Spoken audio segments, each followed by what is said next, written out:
something to eat. But I knew I was gonna get back to this game after I got done getting something to eat.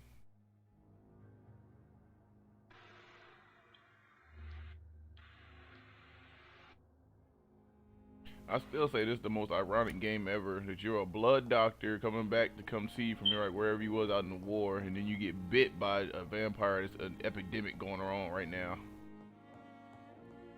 Yeah. It's so ironic and so like nonchalantly not funny.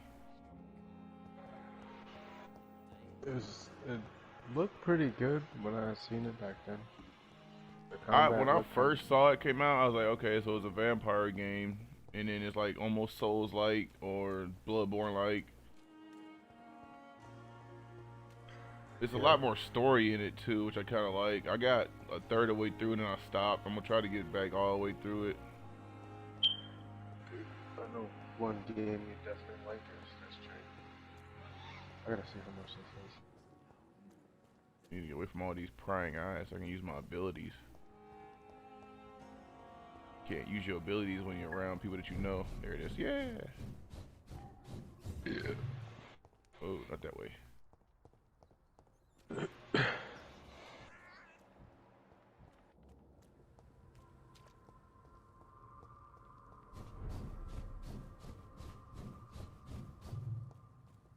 That'd be the only cool thing I think it would when you get the power to shadow step.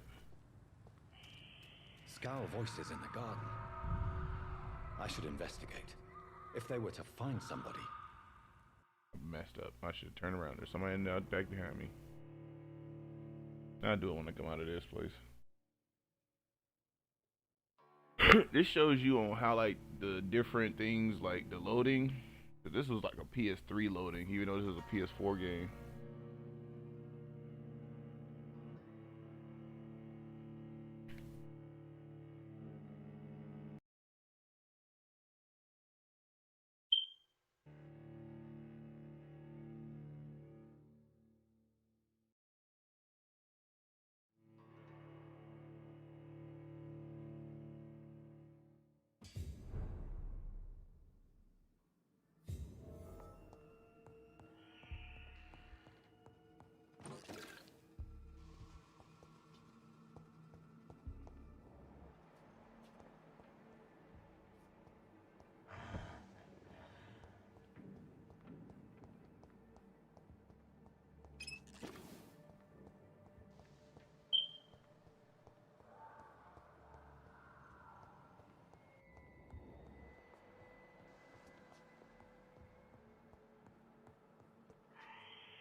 There's always shit banging.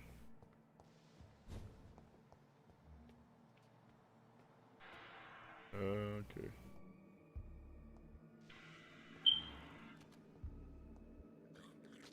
Get a bite off.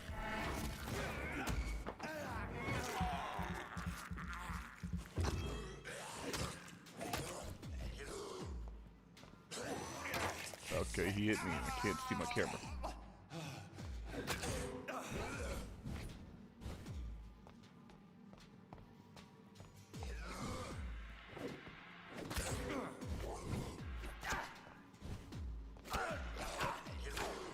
Look in the corner.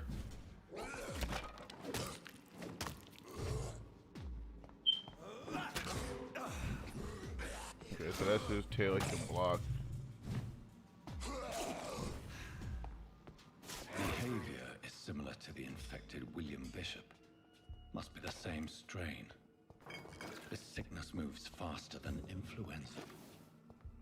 It's locked, all right.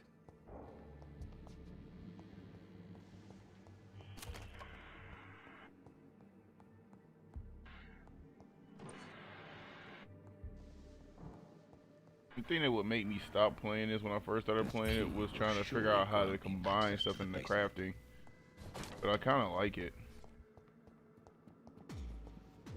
Oh shit, I heard somebody coming up. There's like a combined crafting system in there.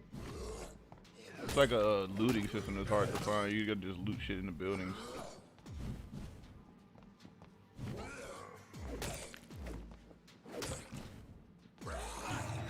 Bitch.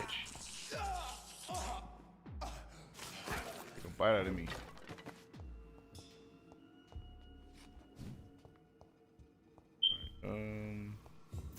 This.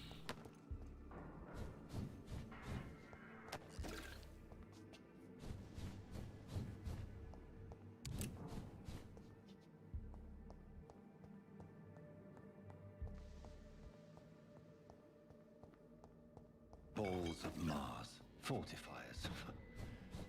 As popular as they are ineffective. But they do contain iron tartrate, and that might prove itself useful.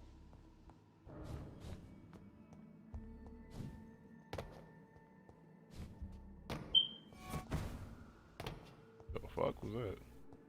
Okay.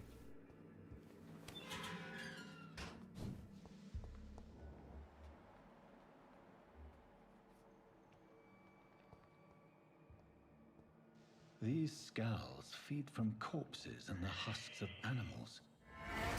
They're not after blood.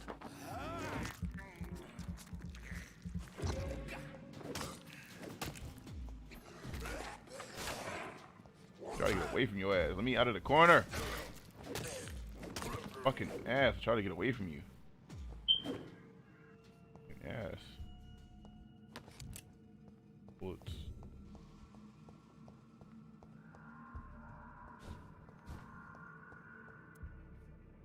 I have a shotgun now.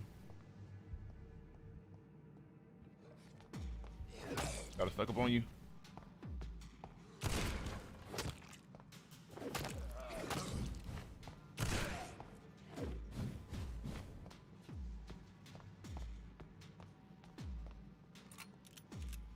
Ah! Fucking jumped at me. Use his axe. The reason why I say it's like Bloodborne because you have two weapons. You have to like stun them and shit. I always thought it was like Bloodborne because everybody has a stun or a block. You can use a dagger. You can use a shotgun, a pistol, just to stagger people. Don't know if there's a counter or a block though. I can't remember. I think there is. I gotta find it.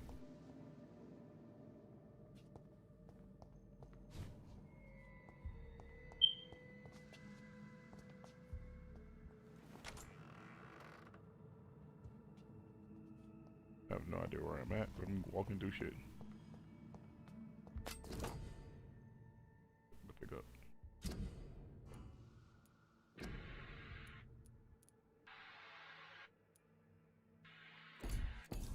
Mr. Connor's injuries don't match the report.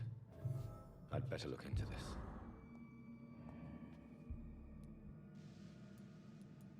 Multiple abrasions and scarring on the arms and legs. What do I care? Old and distinctive injuries of a sailor or a fisherman. The chest was originally opened to perform the operation. The sutures are clean, but the chest has been reopened. Traces of a pinkish foam at the corner of the lips. Some sort of drug overdose, perhaps? A puncture over the left lung, possibly a chest tube insertion. Not the cleanest work, but I think it was successful. Signs of internal bleeding. So, Dr. Tippett's anesthetics were incorrectly dosed, causing the patient's death. And then he tried to operate on him again. Tippett has made an egregious error. It's time we talked. Tippett has made an egregious error. Yeah, no, I didn't mean to touch it. It's time we talked. Okay, so I'm talking about somebody else. Talk to about a doctor. Okay. Fuck out of here. Somebody's over there.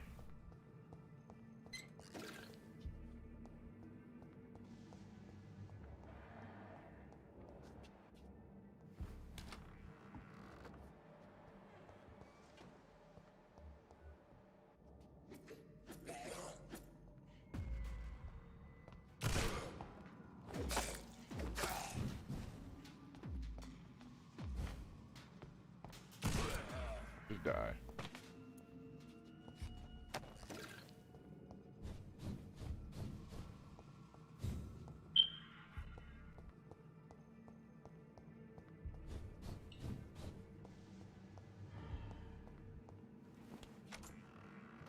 Last room I need to go into.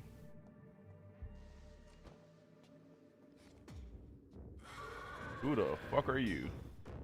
John Doe. Whoa. You got powers. It's not cool.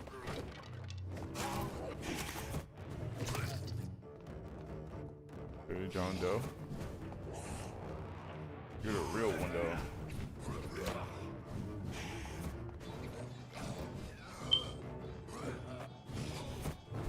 But teleport.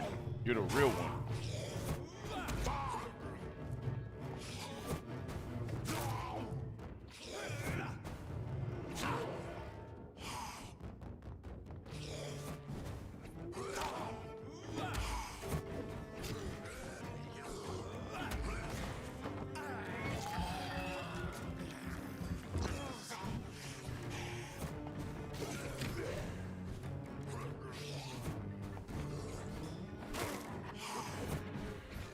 Fucking fake one keeps coming up behind me.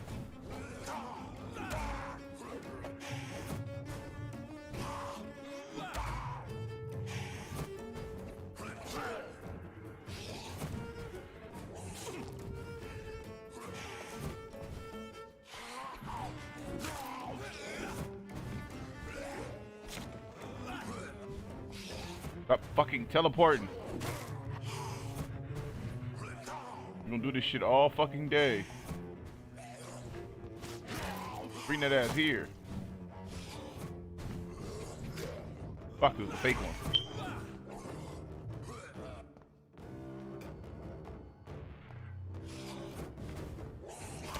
Fucking hell, I dodged one, I had to get by both of them.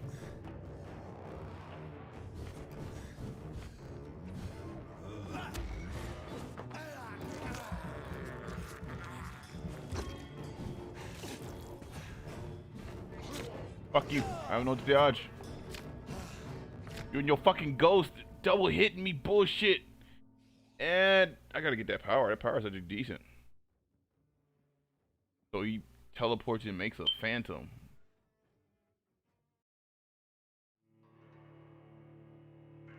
I'm about to just rush him. If I have to do all of that over again, I'm gonna be very upset.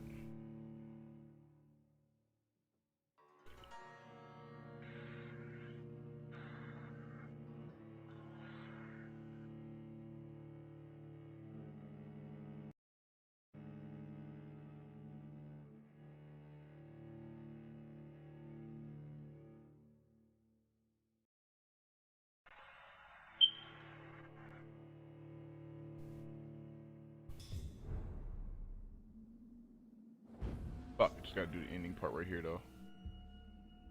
Alright, it's whatever.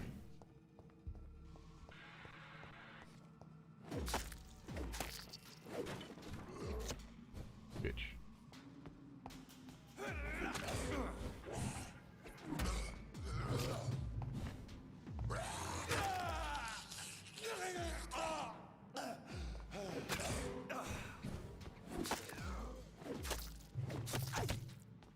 Stop it.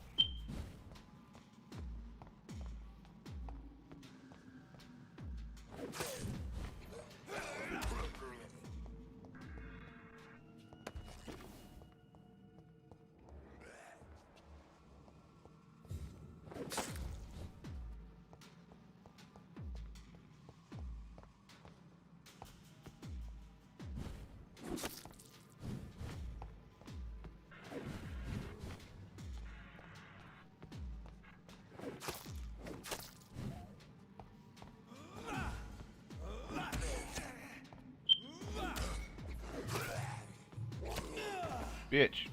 I have enough stamina to fucking roll. Really? That last one hit me? Okay. Whatever.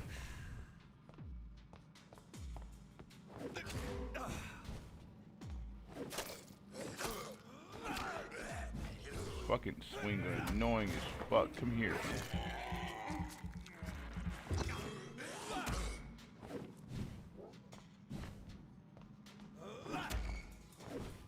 Put that nigga through the rice paper wall.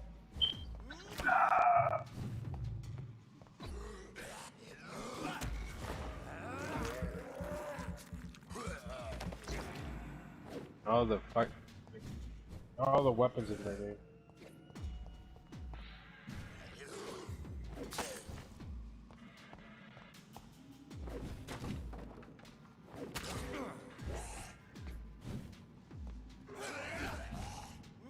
Oh, I finally got it.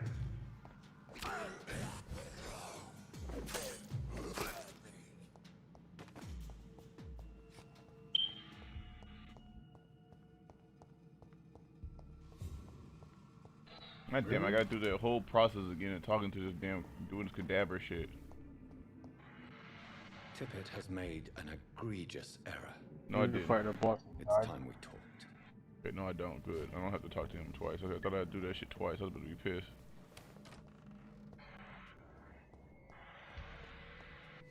Wish I could save this, but you can't save in this game. I have to beat this dude without dying. Okay.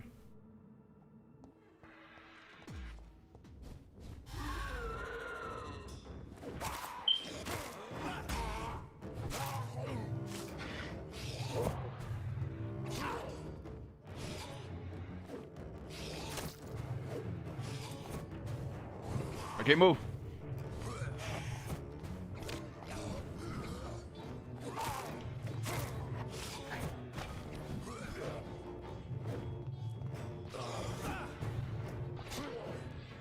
Gave me the fucking thing.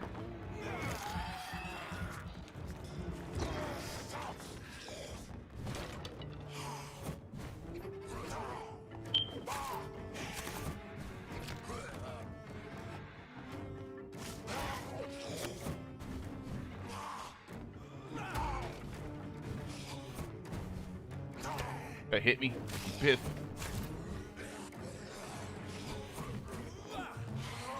Oh, he took a bite out of me.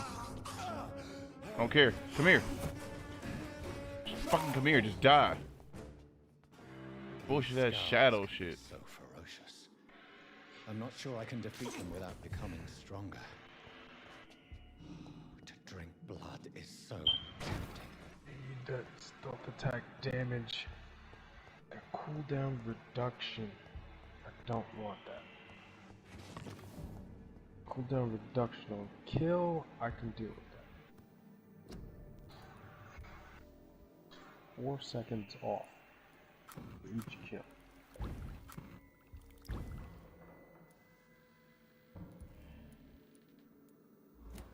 Shigure Denyakai.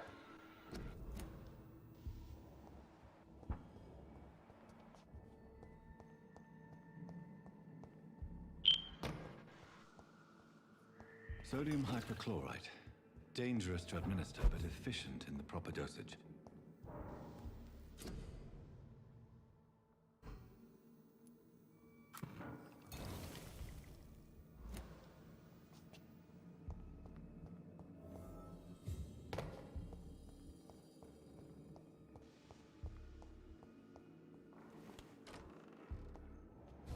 God, there's so many things up here.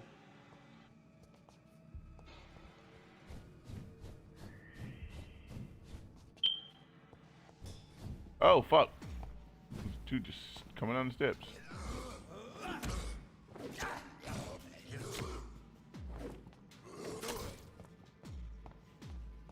I wouldn't mind that actually.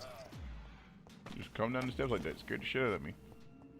That cooldown reduction. If I had.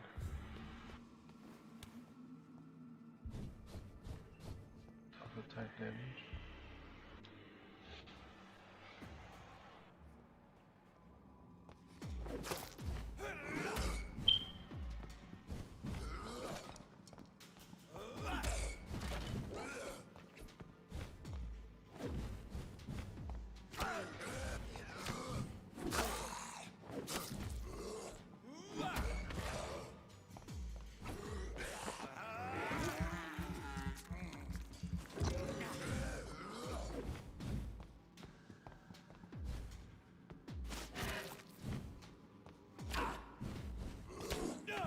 Okay, that smacked me.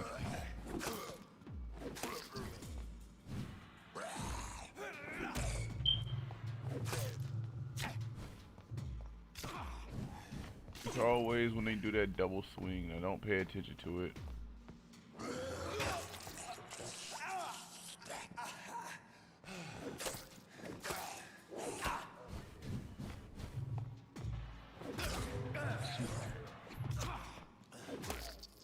Yeah, that double swing is always getting me killed almost.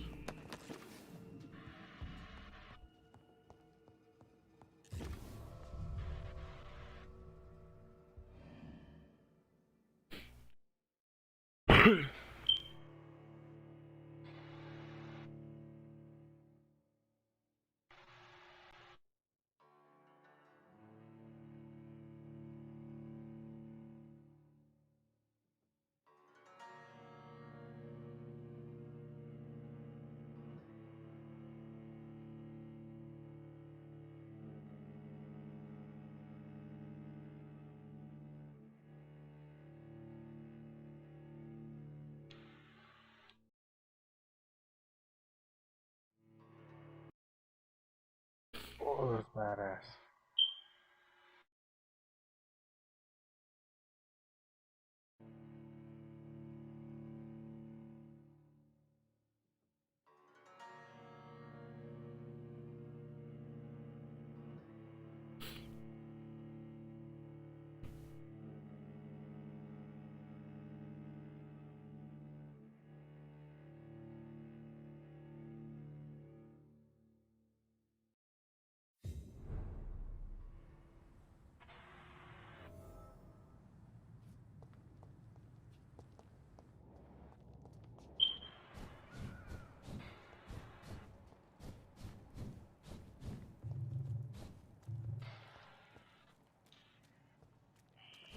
Scowl voices in the garden. I should investigate. If they were to find somebody.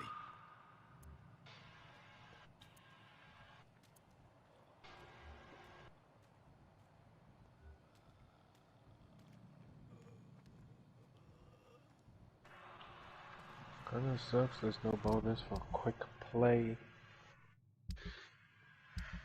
Fucking nightmare.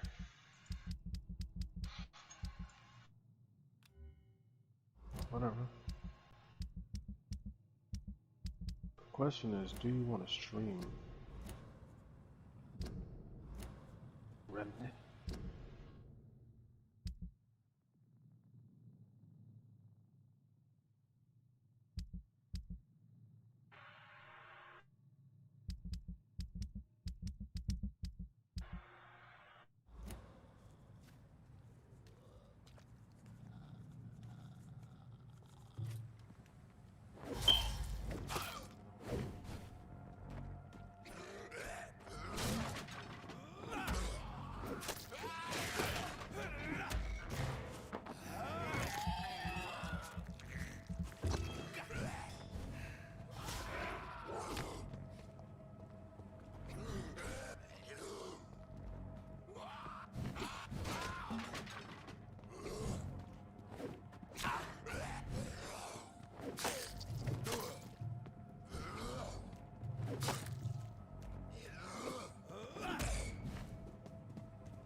Finally, you've returned, Doctor.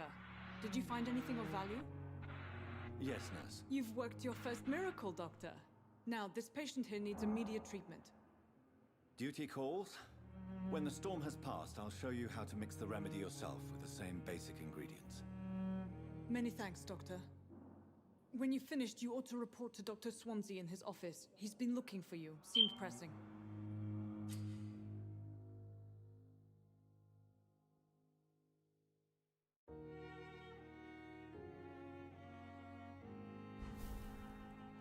You always knew the words to calm the children, Helen. As for me, what a blundering idiot.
Good evening, nurse. Good evening, Doctor. I don't think we've been introduced yet. My name is Pippa Hawkins. And I'm Dr. Jonathan Reed. Dr. Swansea has recently offered me a position in this hospital. Well, it's a euphemism that your help will be appreciated, Doctor.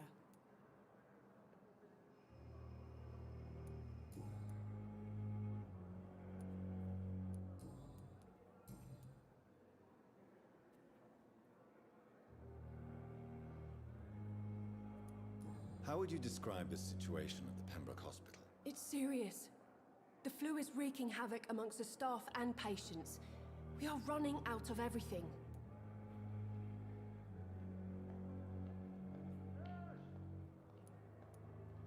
Nurse Hawkins, the Spanish flu won't last forever. Even the Black Plague didn't kill everyone. I wish I could believe you. But what if this epidemic was worse? What if in the end, nobody was spared?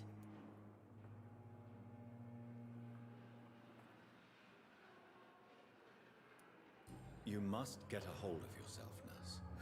Sorry, I'm exhausted. No one has any idea when this epidemic will be over.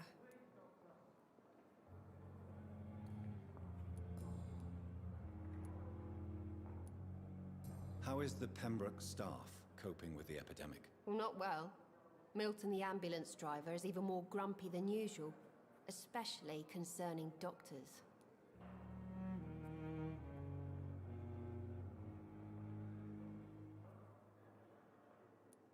Why is Milton grumpy on a daily basis? Is it just an act? Milton's not the kind of man who's bothered about a bad reputation, whether he deserved it or not.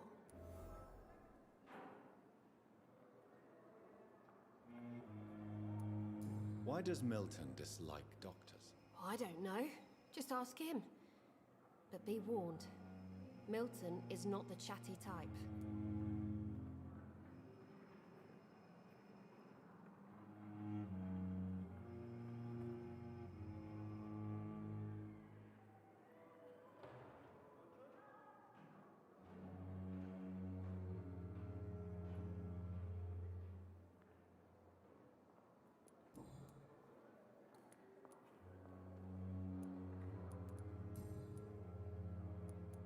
Goodbye, Nurse Hawkins.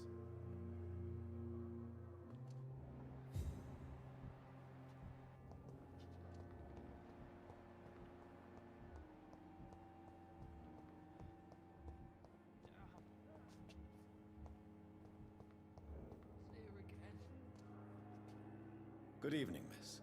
I'm Dr. Reed, the new surgeon at the Pembroke Hospital. And who are you? Your name has no meaning to me, mortal. You're nothing but dust blown by the winds of eternity. I beg your pardon? What are you begging for, mortal? My clemency? Well, tonight maybe I'm inclined to mercy. You'll never forget the night you met Thelma Howcroft. You keep calling me mortal. Why is that? And if I'm mortal, what are you? Well, Dr. Reed, if you must know, I'm a vampire.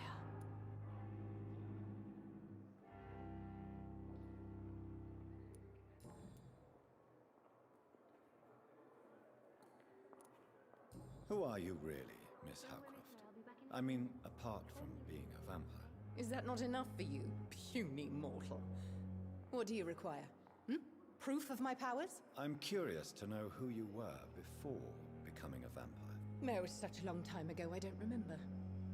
Centuries of unholy life can have strange effects on one's minds, you see?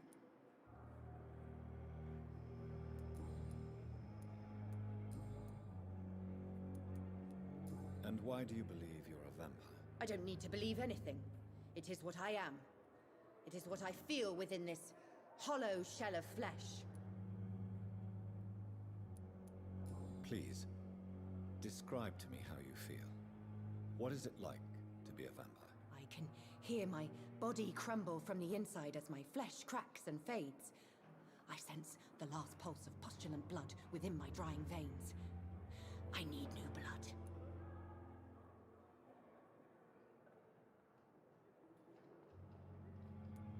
I see. Have you ever heard of Cotard syndrome, Miss Howcroft? Never. It's a mental illness discovered by a French neurologist named Jules Cotard. The affected patients are delusional. They believe that they are putrefying, that they are dead, a ghost or a ghoul, or in your case, a vampire. Delusional, you say? Oh, sad and petty mortal. You can't even begin to understand the concept of immortality. And you think it is I who am delusional.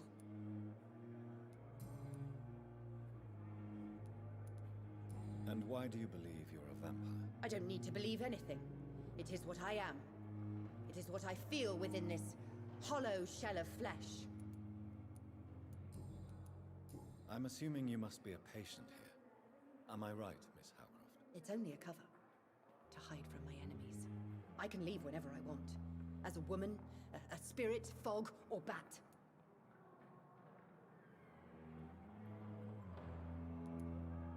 Who are these enemies you mentioned? Can you describe them? I cannot say for sure. But I sense their eyes on me from nearby. I feel them watching me every time I visit the garden near the morgue.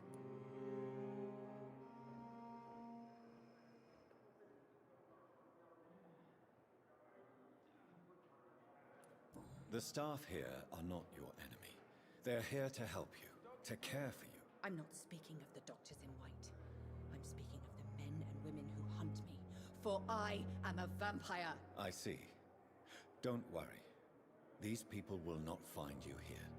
I'll personally make sure they leave you alone. Thank you, mortal. But do not interfere with them, for you are no match for those that hunt me.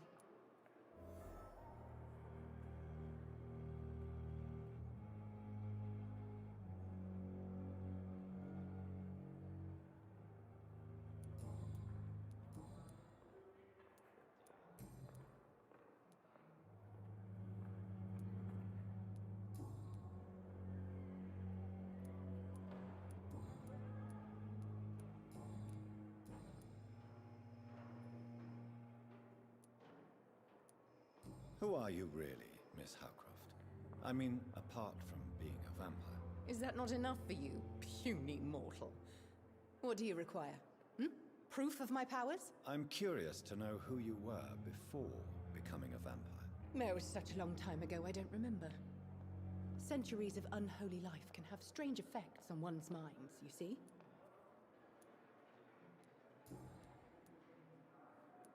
I'll leave you, Mistress of the Dark, to your nocturnal activities.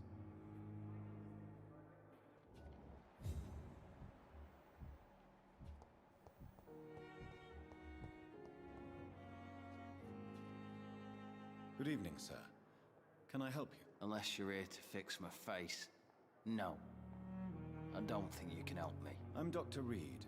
I've recently taken the position of head surgeon here. War injuries, am I right? You guessed right, Doctor. German shell took my pretty little mug right off. But they still call me Thomas Elwood.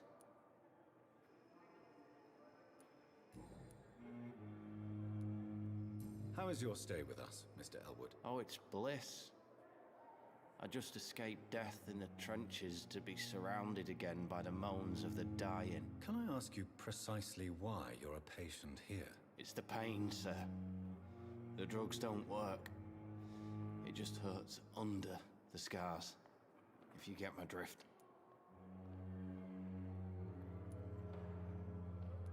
Who is treating you? Is someone in particular looking after your case? Nobody since the old and tired doctor spoke to me. Started to think I was forgotten about. Wouldn't blame you. You don't seem worried by that. My face hurts so much more when I smile or cry. I've learned it's easier not to speak. But be assured I'm smiling inside. Can I do anything for your pain? Nurses gave me a bunch of pills. No effect. Told you. It's like the flames are under my skin, burning away.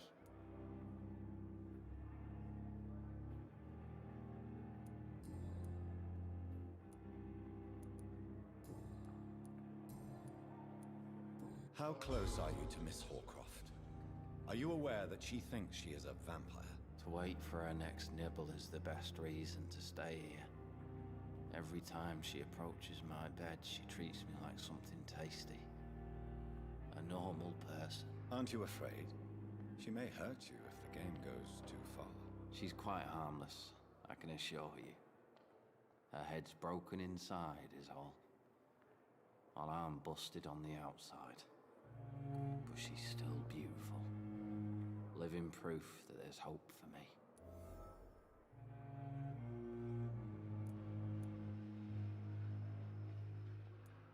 So do you let her bite you? You know that's not sanitary. And why not? She's only supping a few drops of my blood. And the pain, It's real for once. She could decide to bite less willing patients. Then it's another good reason for me to stay here, Doctor.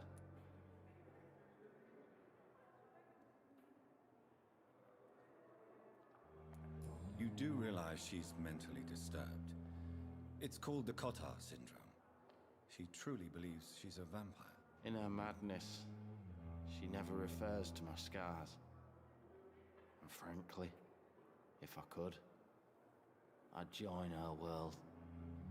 It seems much more fun than the real one.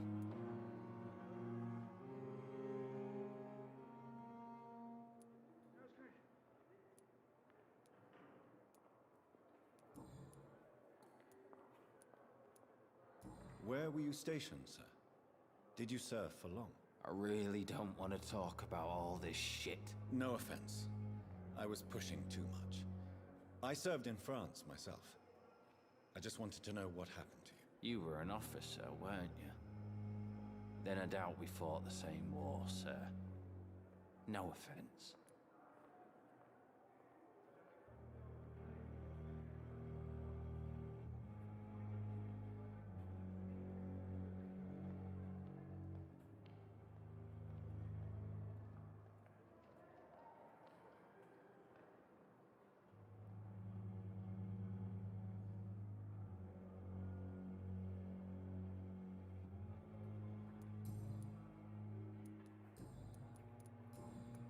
Goodbye for now, Mr. Elwood. Damn. The pain. It's here again.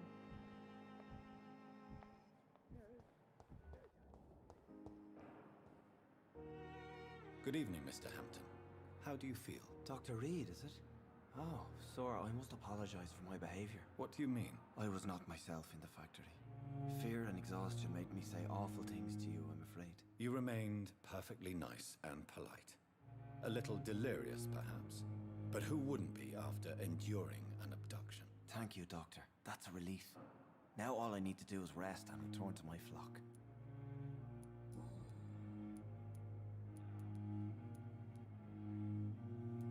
How did you end up in William Bishop's den? I had received alarming news about his recent behavior. I went to his place and he refused to let me go.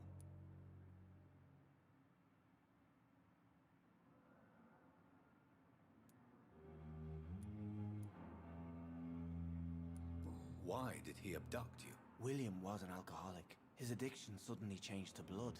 I don't know why. Just like a patient I met here. This Miss Hawcroft.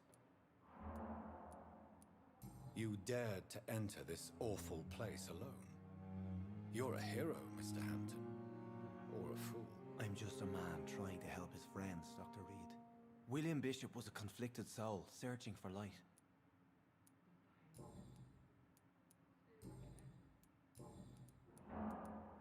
How do you feel, Mr. Hampton? Medically speaking, I mean. I feel exhausted. Beyond exhaustion, actually. William drank so much of my blood in his madness. I feel empty. You're in good hands here. Dr. Swansea is well versed in blood transfusion, and I'm sure he'll take the best care of you. Thank you, sir. I believe all I need is rest. And then I can go back to the people who need me.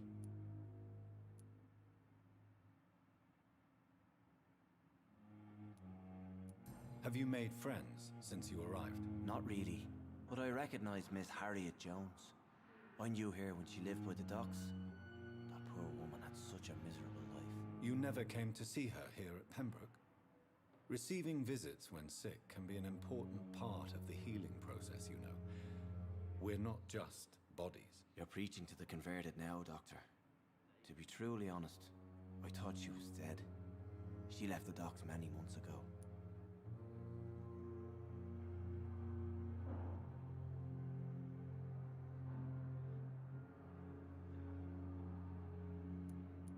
What do you do for a living, Mr. Hampton? I can't help but notice the cross around your neck. I manage a night asylum for the poor and homeless of the docks. And I try to guide the lost and hesitant on the right path to our Lord.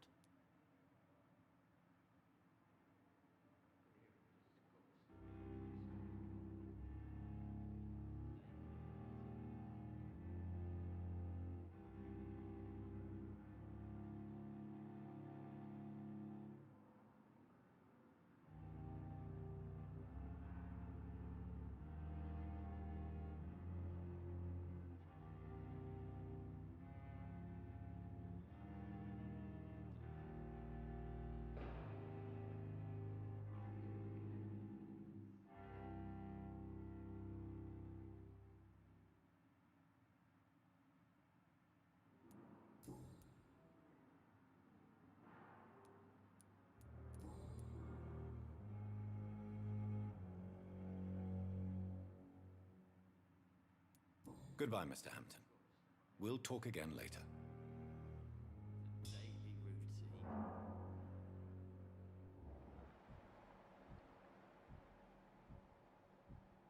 routine. Hello again, Dr. Reed. I feel better already. Can I go soon?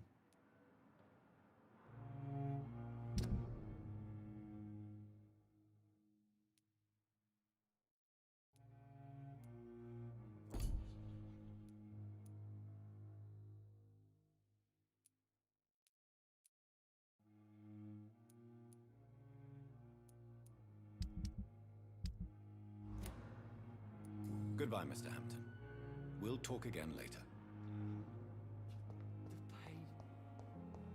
It's here again.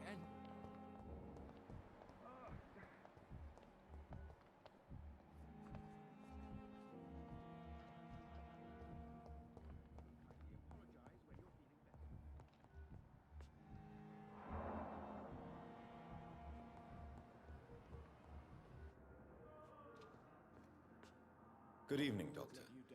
I believe we're going to be working together. Dr. Reed. Dr. Swansea informed us of your arrival, but I could not dare to believe we'd have such good fortune. Such an honor, sir. Thank you. And you are? I am Thoreau Strickland, Dr. Thoreau Strickland. I'm a great admirer of your work, Dr. Reed.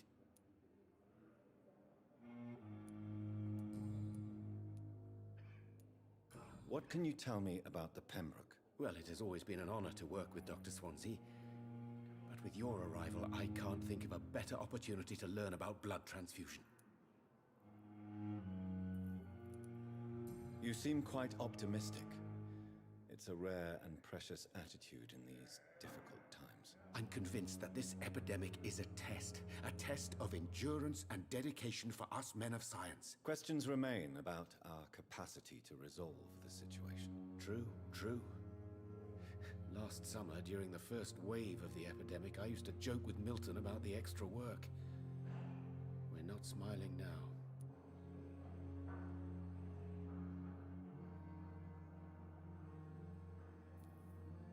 Do you need help with anything in particular? Well, yes, maybe. I'm waiting for a batch of products I ordered for my personal research, yet my supplier seems to have vanished. Do you want me to play the errand boy for you? Oh no, Dr. Reed. But if you went personally to his shop, what with your reputation and all, he wouldn't dare to refuse the products I need. I see. Well, give me the address, for I may pass by if I have time.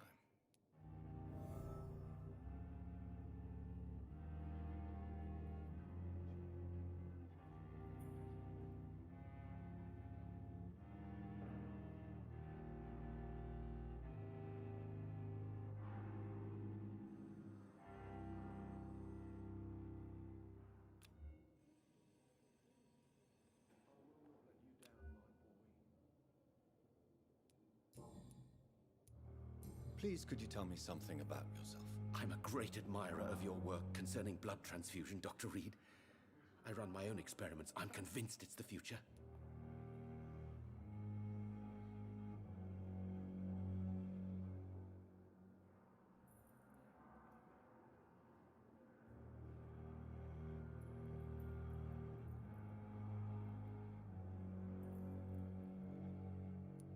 What made you choose to be a doctor? I'm not ashamed to admit you and your work have inspired me. I am honored to have the opportunity to work by your side. It's always a pleasure to share scientific and medical knowledge with someone eager to learn. I'll be glad to help you if I can. This epidemic may be the century's most terrible disaster, but I'm convinced that we, as doctors, are the only ones able to defeat it.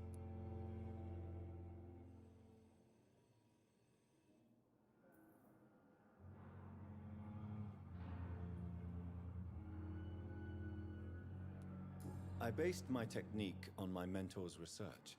He helped me perfect my method. What is yours? I'd rather not talk about it. For now, it's just theories and first approach. My process is purely experimental and unsuccessful. As long as you're cautious and methodical, you may remain empty-handed, but you won't fail. You're not the first one to warn me. but I am convinced knowledge is the main weapon against the ravages of this epidemic.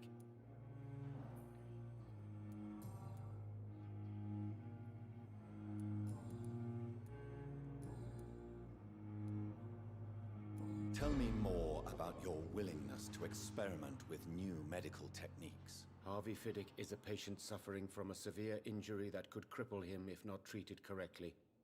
I'm convinced your blood transfusion technique could help him. What is it you really want? To save him, or to prove your point? Fair question. I want nothing but to save my patient, Dr. Reed. Especially since I know Mr. Fiddick's story.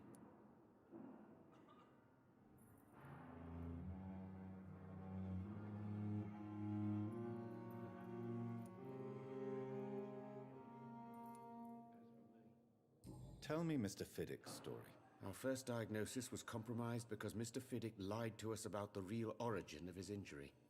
He first claimed it was an accident. But why would he hide such crucial information from us? Because he is a proud father, ashamed of putting his children at risk because of his own negligence. This personal involvement could also appear to be a lack of impartiality.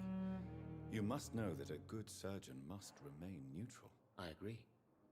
But that does not excuse Dr. Aykroyd's behavior, a man who did not even take time to converse with his patient. Do you think keeping his distance was a mistake? All I know is that I'm taking care of human beings, with desires, hopes, and fears. Not some biological machine comprised of blood, bones, and flesh.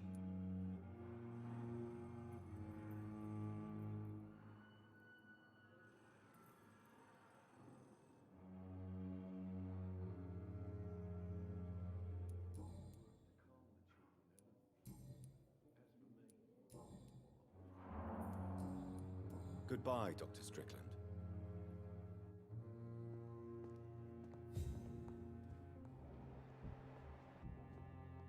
Good evening, sir. I won't let you down, my boy. Good evening. I'm Dr. Reed. Can I help at all? No, Really? Why are you here, then? I don't want to talk. My throat hurts too much. I suppose that this pain is the reason you're here. Is someone taking care of you? Yes. And no. Could you at least tell me your name, sir? Mortimer. Mortimer Goswick.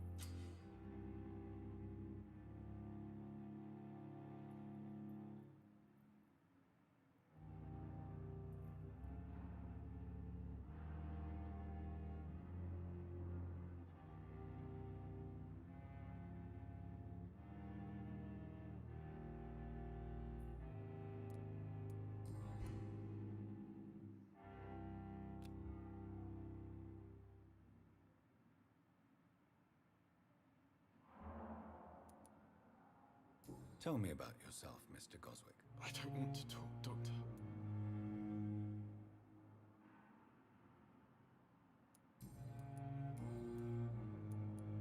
How painful is your throat, Mr. Goswick? So painful I'd rather not talk at all, Doctor.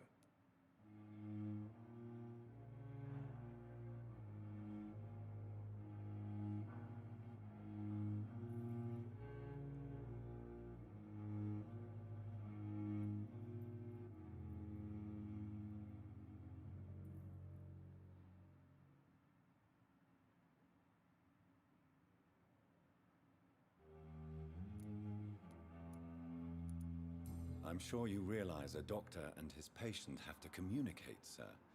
Would it help if I gave you some paper and a pen? Not really. I see. Then maybe it's not just your throat that hurts, Mr. Goswick. Perhaps your sore throat is just the consequence of something more hurtful. Yes, maybe. But I don't want to talk or even write about it now. How painful is your throat, Mr. Goswick? So painful I'd rather not talk at all, Doctor.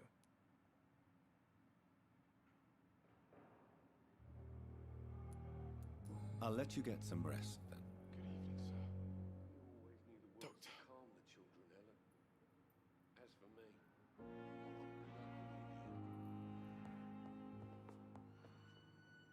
Good evening, madam. Can I help you? It's my son who needs you, sir. I'm Dr. Jonathan Reed. How can I help your son? I'm Beatrice Goswick, mother of Mortimer Goswick. Could you check on him, please, Dr. Reed? I've heard much of your talents as a physician.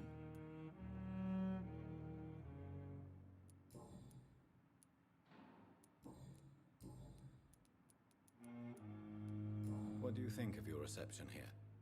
Any complaints? I have had the uttermost reservations about this hospital since we arrived. But we had no other choice, considering the state of emergency. Is there something in particular that's bothering you? Some of the staff were not especially welcoming. I suspect they're not accustomed to dealing with patients of such social standing. Tell me more about your arrival at the Pembroke Hospital. What gave you such a bad first impression? The ambulance driver was quite rude, for a start. And that nurse, Miss Hawkins, seems to have quite a dubious attitude. What do you mean? She managed to secure a bed for my son despite the epidemic. It was a relief, but it wasn't cheap.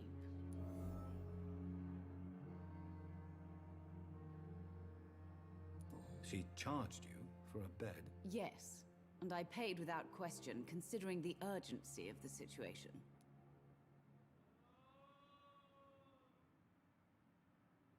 I share your concern, Mrs. Goswick. Be sure that I'll talk to the people involved. I don't expect compensation, Dr. Reed. But I'm aware such behavior would not be tolerated in other hospitals.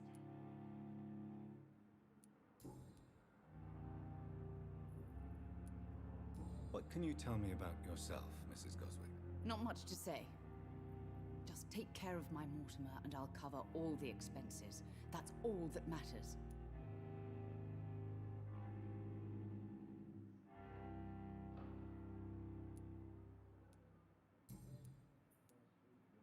What can you tell me about yourself, Mrs. Goswick? Not much to say. Just take care of my Mortimer and I'll cover all the expenses. That's all that matters. Are you really that rich? Most of the patients here are of a more humble origin, if I may say so. Yes, thanks to my husband. May he rest in peace. I can cover any needed medical expenses.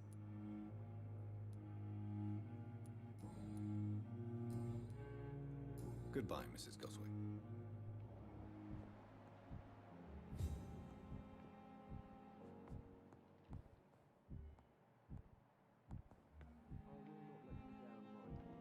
Good evening, sir.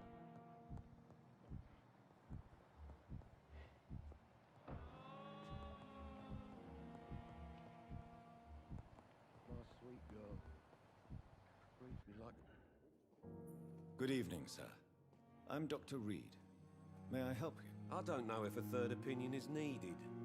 Your colleagues are already arguing about my condition. I see.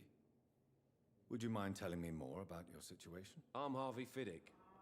All I want is to get me bloody arm fixed properly.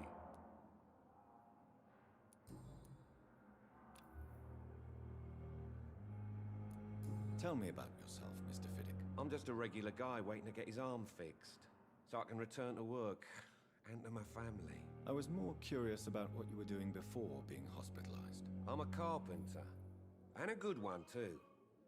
But that means I need both arms to feed my family, Dr. Reed. Tell me about the doctors who are arguing about your case. Strickland and Aykroyd. They both want the best for me, but there's a lot of pride there. Doctors are no different from carpenters, it seems. What do you mean? I often had professional arguments with rivals on a building site. Difference is I disagreed about wooden nails, not flesh and bones.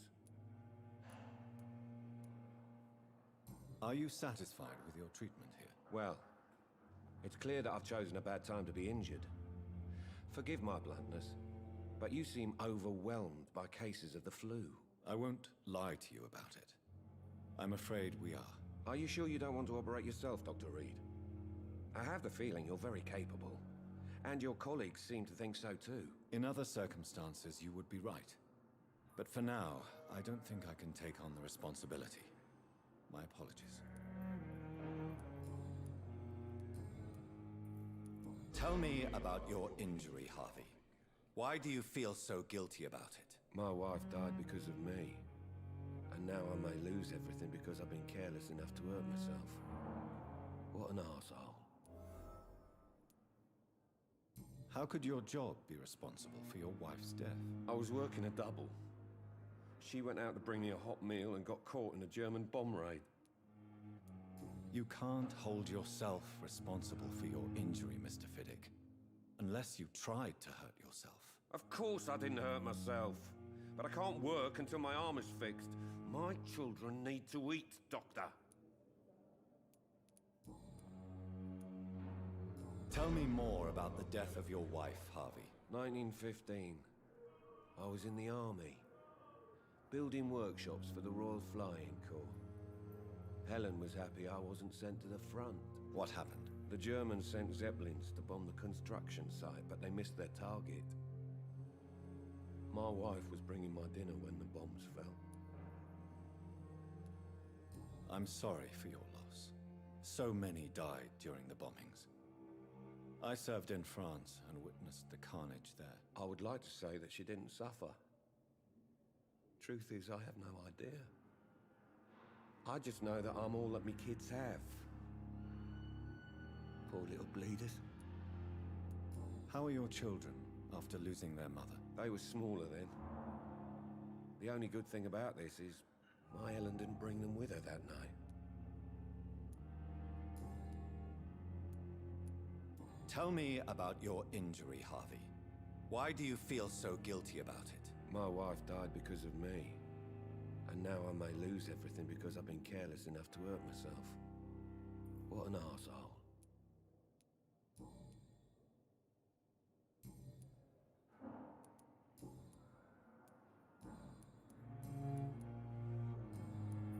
Goodbye for now, Mr. Fiddick.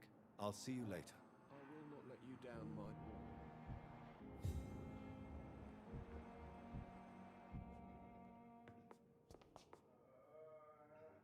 Good evening, Mr. Fiddick. Good evening, Dr. Reed. Any news about my operation?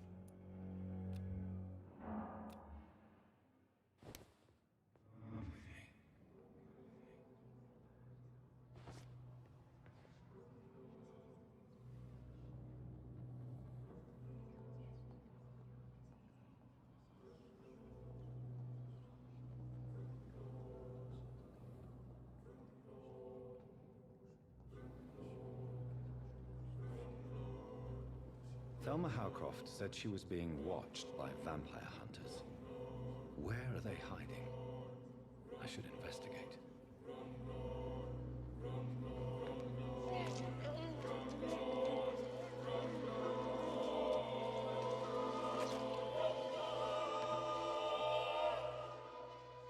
All I wanted was to go back to work, to take care of my children.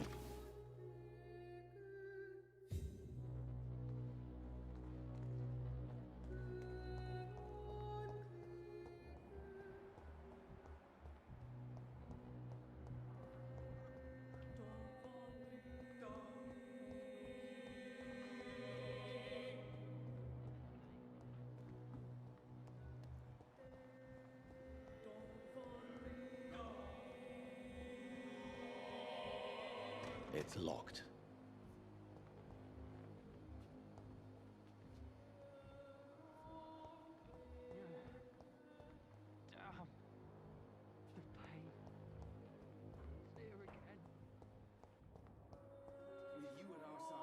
Good evening, sir. I'm Dr. Reed. I believe we're going to be colleagues. Reed? Yes, I've been informed about your arrival. I'm Waverly Ackroyd. Welcome aboard, I suppose. Does my arrival inconvenience you in some way, Dr. Ackroyd? Let us just say that I don't particularly share Dr. Swansea's enthusiasm for hiring you. What we need here are reliable professionals, not overrated dabblers.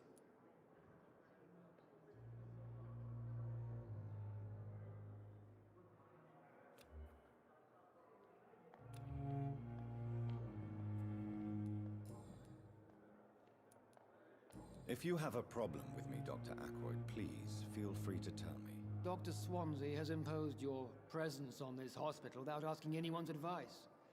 The benefit of his position. But I don't agree with it. I know we've never met before, but I believe this hospital could use all the help it can get. You will agree with that, I'm sure. Oh, but I have heard about you, Dr. Reed. Of course, you can't say the same about me. since I have not wasted my time courting the press.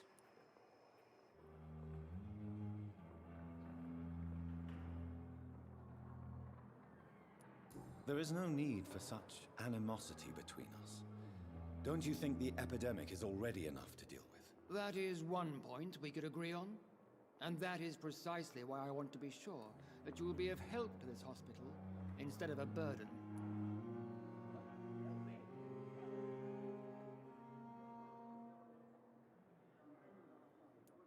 Tell me, Waverly, what do you think of Dr. Strickland's enthusiasm for his experimental research? Strickland is playing with his patients' lives for pride and glory. Now that, sir, is unethical. Are you thinking about something in particular? Harvey Fiddick needs delicate surgery. I believe we should stick to the usual procedure, but my young colleague obviously disagrees.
do you wish to lead this surgery? I strongly believe that Mr. Fiddick should not be butchered to test an unproven procedure.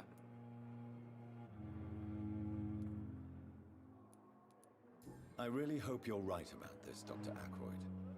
I'm trusting your judgment on this. I'm not the kind of man who runs away from his responsibilities, Dr. Reed. There is no need for you to be looking over my shoulder. And are you not afraid that your rivalry with Strickland may be blinding you? Rivalry? I guess you could call it that.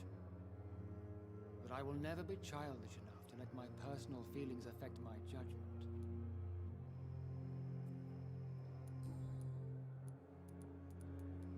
Since your tenure in this hospital is longer than mine, perhaps you can tell me more about this place. Let's just say I'm tired of the carelessness around me. I have always respected the skills of Dr. Swansea, but over time his enthusiasm has become displaced. Carelessness? Exactly what are you talking about? We're here to save lives. The people who trust us are not volunteering for experimentation. They're here to be healed. I don't intend to run any radical experiments, Doctor. Even if I, as any good practitioner should, express an interest in pushing the boundaries of medical research. Modern medical methods were created through audacity and ego. But there are rules in our line of work, and they're here to protect our patients.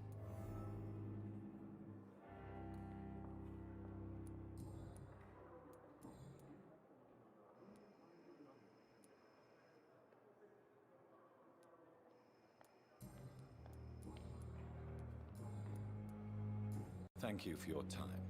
We'll talk later.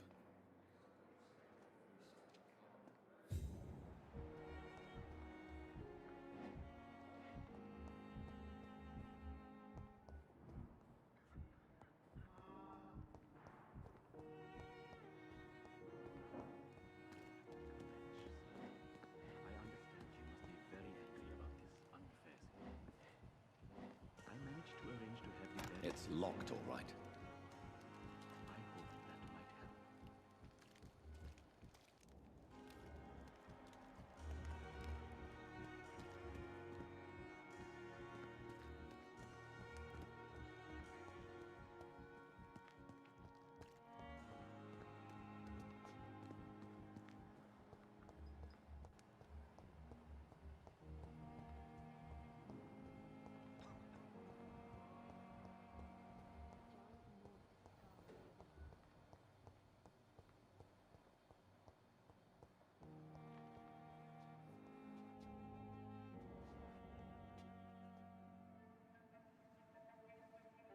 You don't mind if I search your pockets, do you, sir?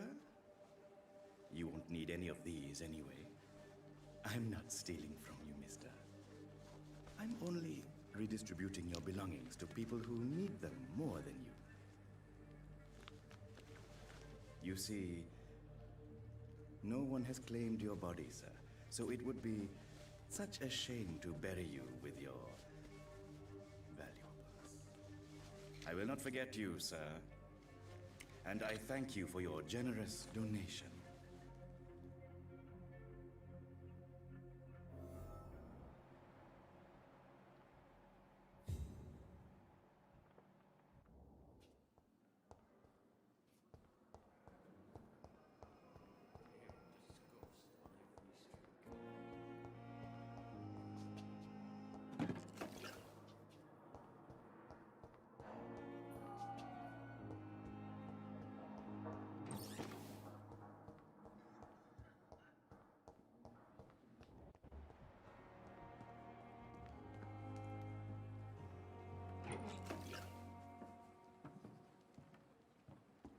Good evening. I'm Dr. Reed. Always a pleasure to meet a colleague, sir. Especially when he was supposedly dead. A colleague? Are you a doctor too? Not anymore, sir. I used to be Dr. Rakesh Chadana.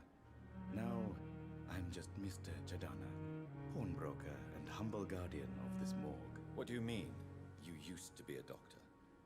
Was your license revoked? No, sir. It is just that I like to be precise. I run a little pawn shop while taking care of the dead. But I used to be a real doctor. Please show me what you have to sell. Of course. It's just trinkets and curios, really. But I'm sure they can be useful.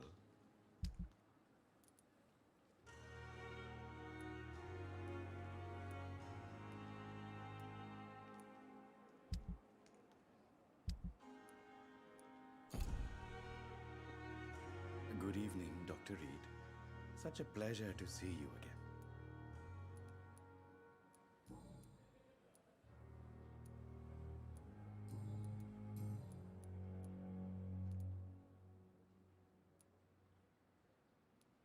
Do you work here alone? Yes, very easy work, sir.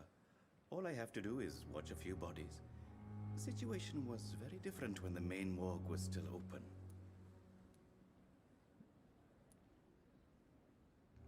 Why close the hospital's main morgue? It was for sanitary reasons after the beginning of the epidemic. Cadavers had to be moved to the nearest mass grave. Why do you have to watch these bodies? Because these poor fellows have no names. We keep them in case someone comes looking for the missing. Sadly, very rarely happens.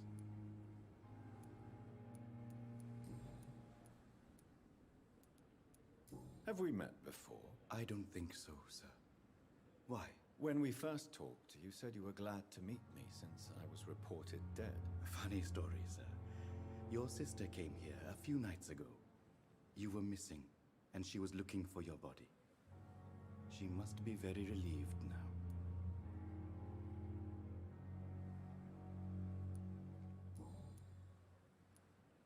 Please show me what you have to sell. Of course. It's just trinkets and curios, really. But I'm sure they can be useful. Good evening, Dr. Reed. Such a pleasure to see you again. A pawnbroker? I expect you get all types of people here. Yes, sir. All kind of people. For I sell all kind of goods. What kind of goods? With the quarantine, it's not always easy to buy things. So I trade. I exchange. Some people sell, some others buy. I like to help. Who comes here to trade with you? It's very unhygienic, even unsafe. Diseases can spread. For the customers, for the hospital. I'm very cautious, sir. I've been a doctor, remember? And all my clients are good people. In fact, I think I only know good people. How dare you steal from the dead, Rakesh? Is that what your pawnbrokers is really about? These people are dead, sir. What they possessed could be useful for the living. And I'm sure they would agree if they could speak.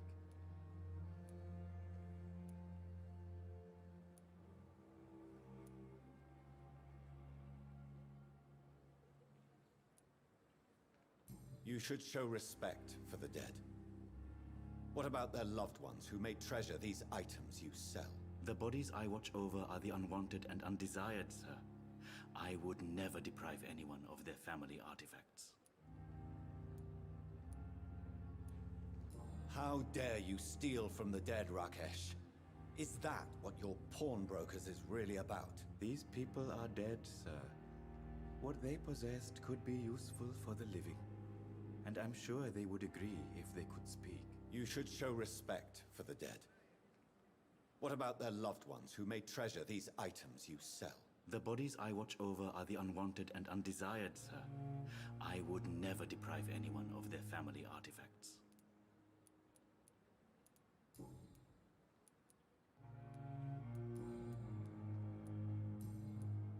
Goodbye, Mr. Chidana.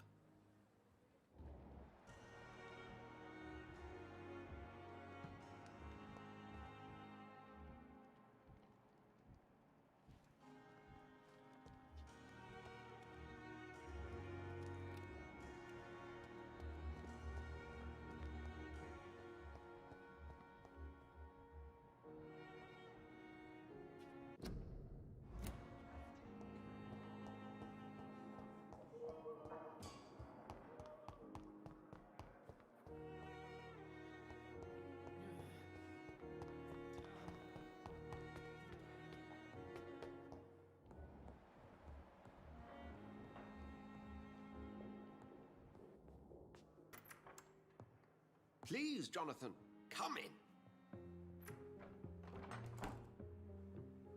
Fascinating, is it not? In the last decade, so many mysteries have been brought to light with our microscopes. The human body, biology's penultimate frontier. The more we explore its boundaries, the less we're able to trace a clear line between life and death. You, my friend, have a foot in both countries. The view must be vertiginous. It's at least as vertiginous as chatting about vampires with you, I would say. This must be all so new to you. This area of town, the hospital, a brand new life. How stimulating it must be. I wish I could share your enthusiasm, Dr. Swansea, but my condition defies scientific categorization. Undead? Unalive? Immortality defies logic. I cannot express my thrill at this serendipitous turn of events. The world's most eminent specialist in blood transfusions, a vampire. One might say a gift from heaven.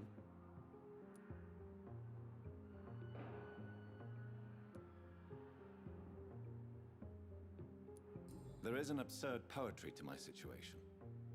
Physician, heal thyself. Forgive me.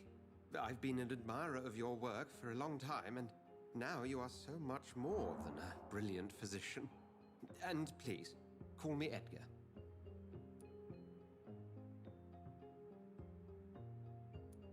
There is no need to apologize, Edgar. You offered me sanctuary when I had none. Very well. I have a task for you, Jonathan. Something that will require all your newfound skills. Please, go on. The Pembroke only survives through the generosity of our benefactors. Unfortunately, our main donor has found herself in a bit of a bind. Now, if you could help her out... A spokesman or politician is what you need. That's not my calling. And until I come to understand what has happened to me, I require discretion. Discretion is in order, Jonathan. Lady Ashbury has recently received rather indelicate correspondence that, if revealed, would jeopardize her position. And you would like me to eradicate this threat? By the stole, of course not. I would just like you to pay her a visit. Her ladyship is certainly near the tents outside, tending the sick. You can't miss her. Look for someone impossibly delicate. Accepted. I'll see what kind of trouble Lady Ashbury is in.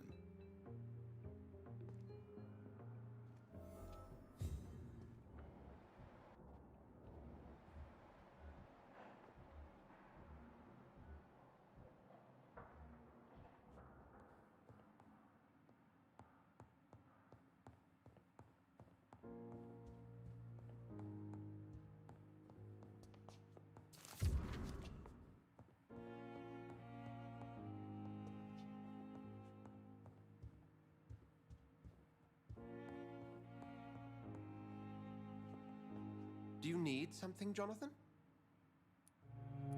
I have just a few questions. Then ask away. I'm at your service, Doctor.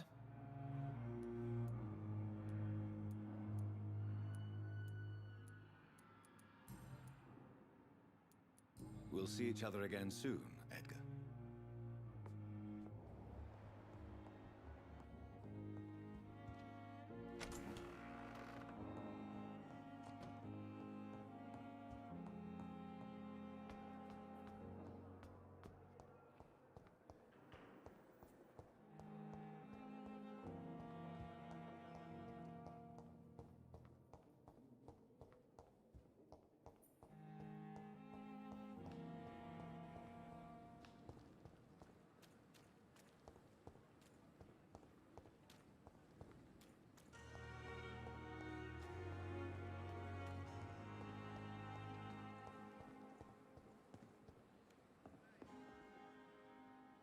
The flu took my dear wife, Emily. I take comfort knowing we'll soon be together again.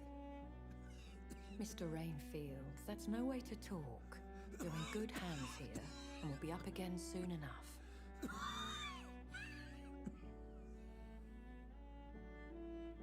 Now do me a kindness and get some sleep. I'll be back round later. Your words are kind, the blessings of an angel. You're the sweet, sweet Lady of Mercy.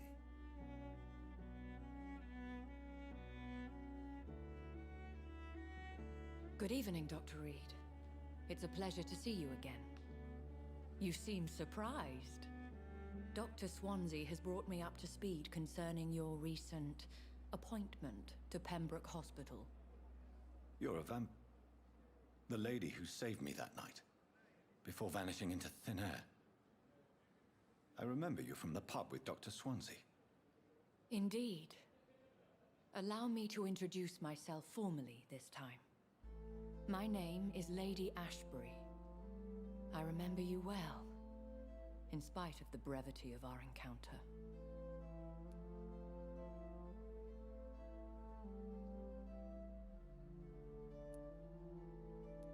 It seems I'm the butt of a joke, or pigeon of a con. Dr. Swansea might have told me who I was going to meet. I know you're a man of action, Doctor, but take a moment to contemplate the terrain. In this war, discretion is both weapon and shield. I hope you're more disposed to answer my questions now. You must have countless questions, but our rather urgent matter first. Swansea has explained. My cover, if you prefer, has been compromised.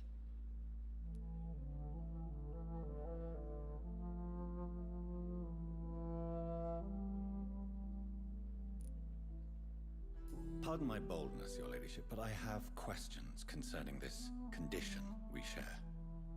As a newborn, your hunger for answers is rivaled only by your thirst for blood. But the questions need wait. I'm a scientist. My trade is in the deciphering of mysteries, and I need information to feed my mind. I will gladly answer every question you have, but first, prove yourself capable of resolving my predicament without eating the culprit. Dr. Swansea has commissioned me to be your agent in this matter. You could start by explaining what's amiss. These past insufferable weeks, I've been the victim of extortion. I've made a first payment, but the blackmailer grows greedy. I must refuse his most recent demands.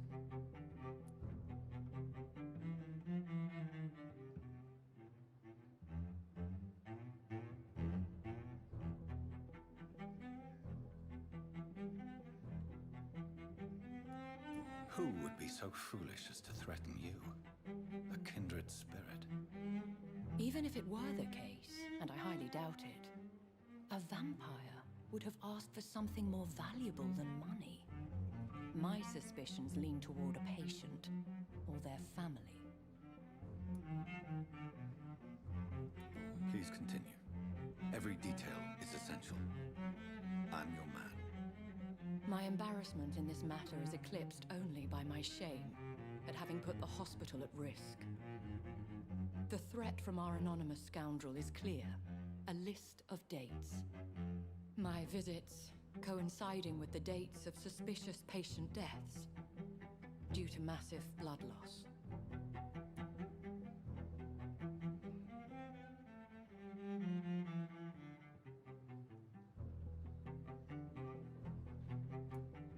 Is it true? Now aren't you the blunt one?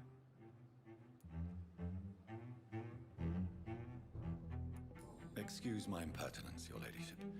This is not an interrogation. I assure you that this line of questioning is in your best interest. In all honesty, I'm not simply a patron to the hospital. My visits serve a dual purpose.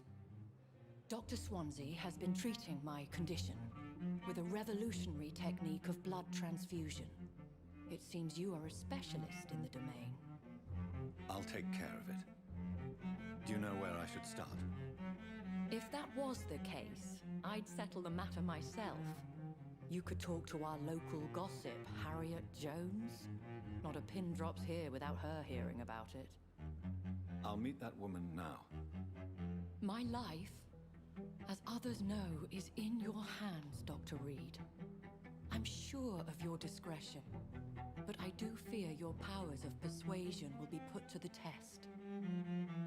When this is resolved, I'll be your obligé. I'll answer all questions in regards of your condition.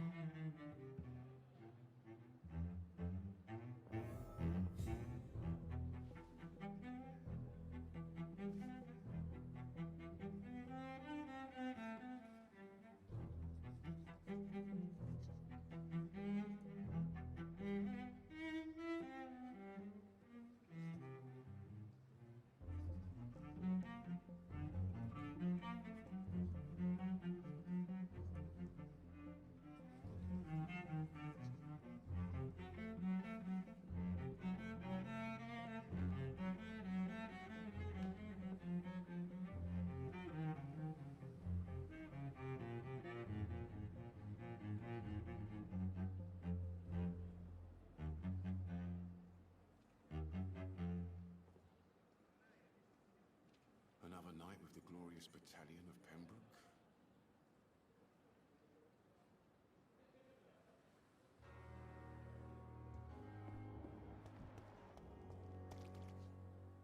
Good evening, sir. I'm Dr. Jonathan Reed. I'm new here. I've already heard about you, Dr. Reed. I'm Milton Hooks, the ambulance driver for this shithole of a hospital. That's quite a blunt introduction, Mr. Hooks. You can call me Milton. I like to speak my mind, Dr. Reed. Perk of the job.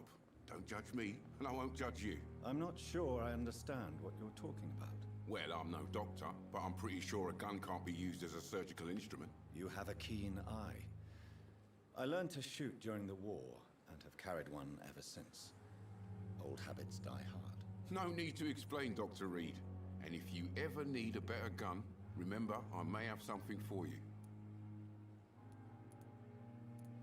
I'd like to see your goods. Wise choice, Dr. Reed. A reliable gun is what everybody needs these days.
Good evening, Milton. Good evening, Doctor. Still trying to save lives?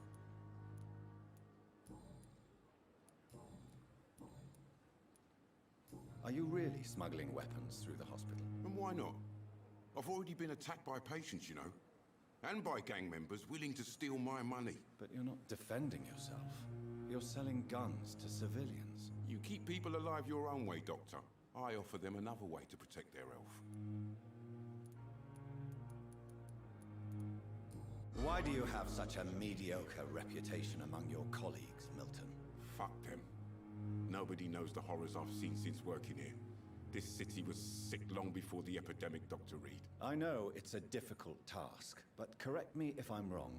Is this not the job you are paid to do? I've seen babies left to die while their brothers were properly fed. Underage girls and boys sold to all manner of perverts. I'm sorry, I don't know what to say. Yeah, exactly. We lack words. So excuse me if I don't look on the bright side of life.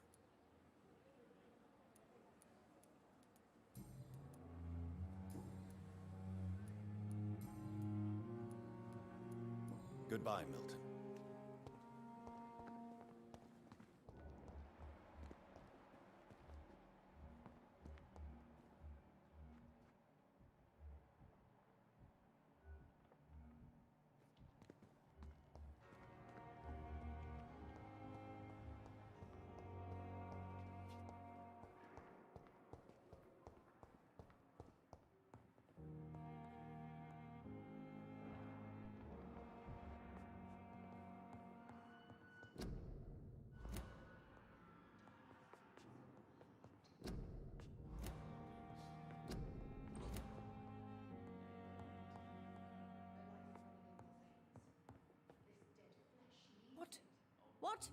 What is this?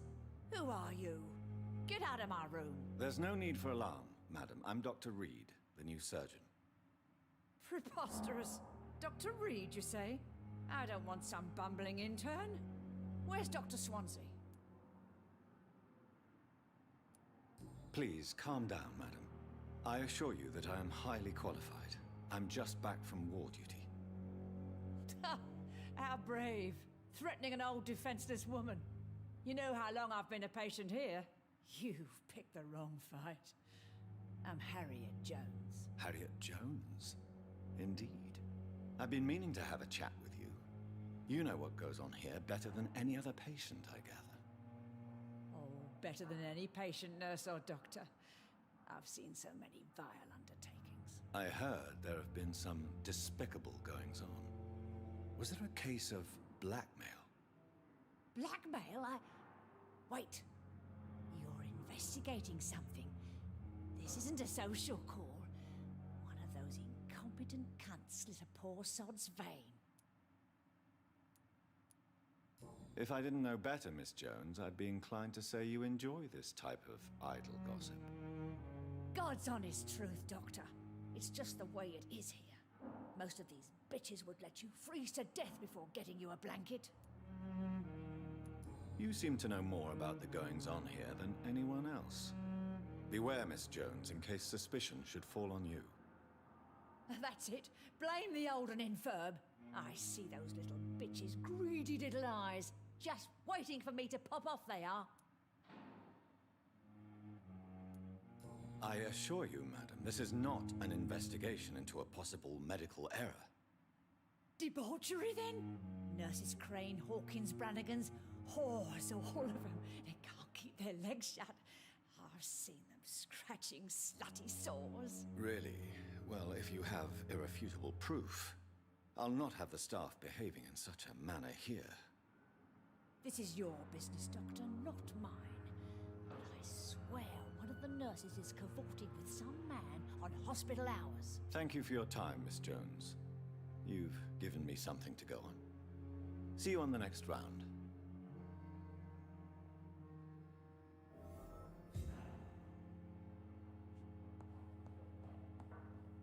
The patients and staff might know something.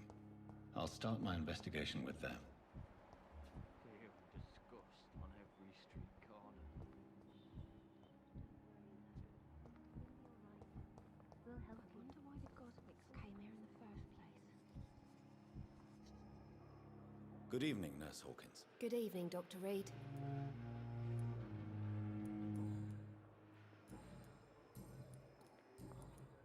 What can you tell me about the strange man visiting one of the nurses during her shift? Let me guess. You spoke with that old shrew, Harriet Jones. Do not pay attention to her, Doctor. She's full of fanciful tales. She could have been telling the truth about the mysterious man. That old witch will end up in hell soon enough. Who cares if a nurse finds some happiness where she can?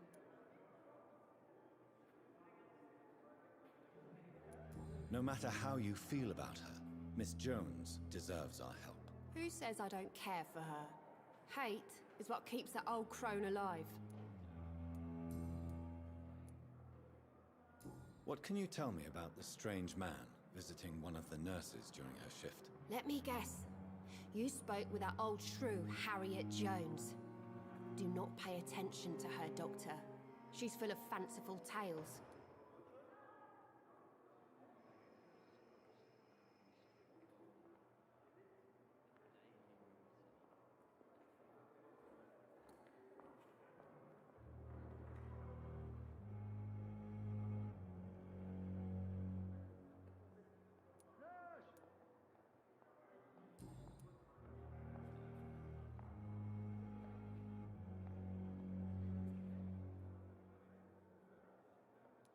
Goodbye, Nurse Hawkins.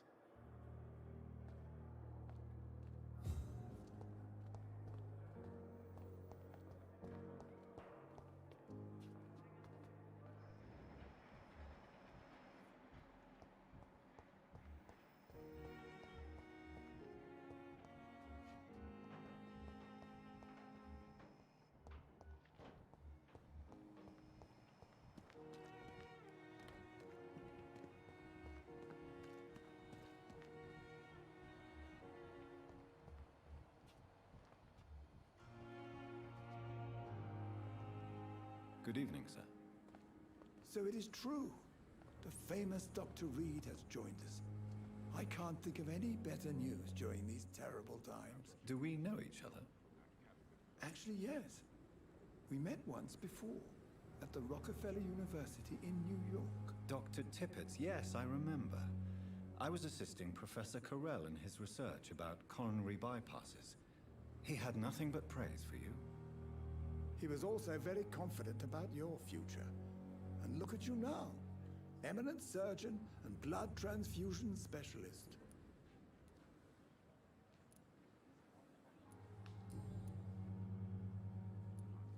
Corcoran, I want you to tell me about Mr. Connor.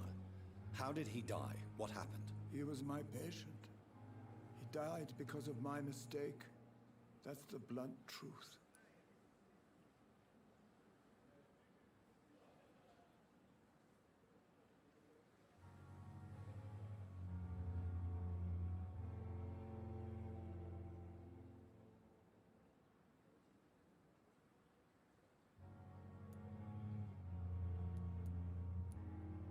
Why not stop practicing? Are you mad?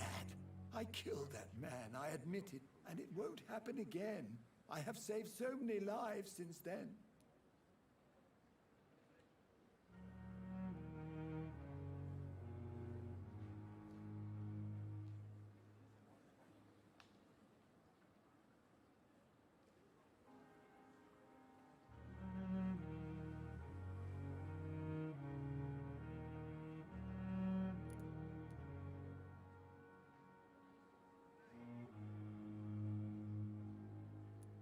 Who was this patient? I don't know. Some sick man from the docks, maybe a fisherman. I had no time to talk with him. No one claimed a body. What was the nature of the mistake? It was a twofold error. My diagnosis was wrong, and the administered dosage was too strong.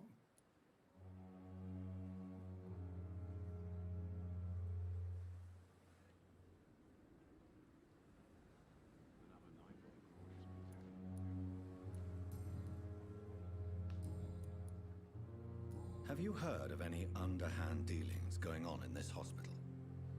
I have no time for such triviality, my dear colleague. We're here to save lives.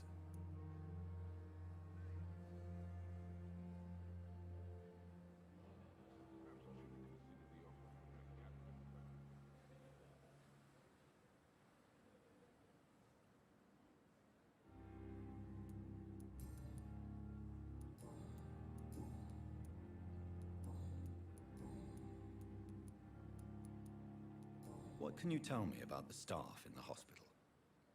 Some are really good, and others are not so good. But during this troubled period, there is no time for slander. I prefer to focus on the positive character traits.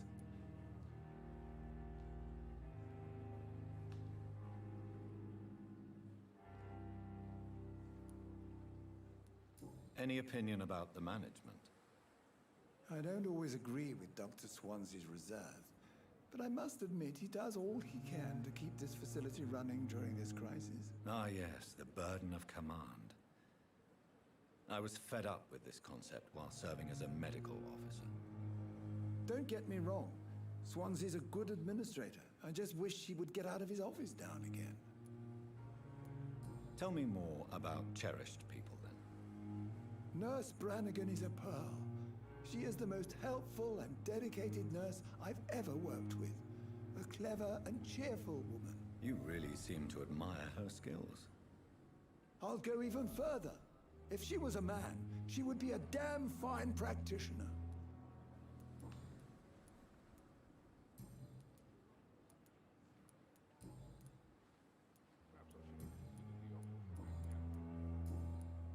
Goodbye, Dr. Tippett.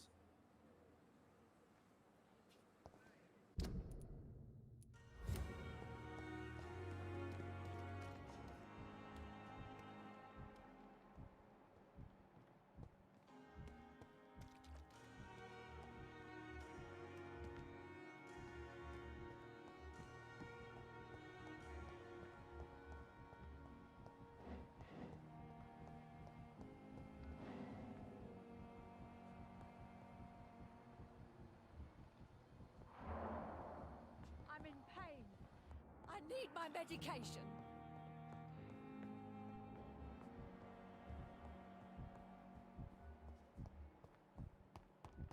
I wonder why the Goswicks came here.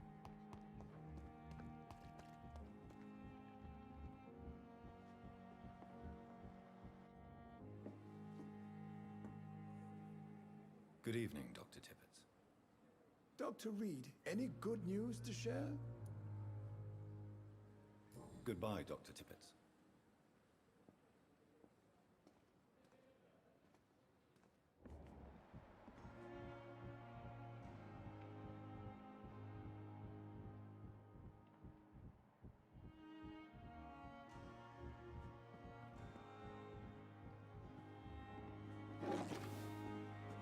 Good evening, nurse. I'm Dr. Jonathan Reed, the new surgeon here at the Pembroke. Dr. Swansea has already told us about you, sir. I'm Nurse Gwyneth Brannigan. Welcome to the Pembroke Hospital. Did he really? It's a good thing I wasn't hoping to keep a low profile. All members of staff have already read about your new blood transfusion technique. Dr. Swansea made sure of that. I see. Well, I'm a little surprised, but I suppose I'll just have to deal with this unexpected notoriety. You must know, blood transfusions are Dr. Swansea's primary subject of research. He is convinced it is the future. Have you seen a strange man visiting any of the nurses here? I've never heard of such a thing, Doctor.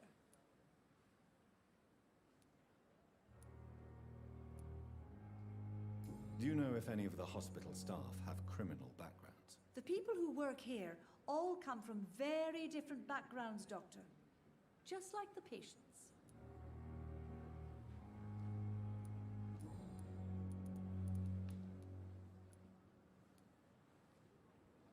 Tell me what Dr. Tippett did. I know his mistake caused a patient's death. If I had not covered up his error, Dr. Tippett would have been fired from this hospital. I could not let that happen. You can't allow your emotions to dictate your conduct concerning patients, Nurse Brannigan. Look around you, Dr. Reed. Do you really think we can afford to lose a brilliant practitioner like Dr. Tippett's in our situation?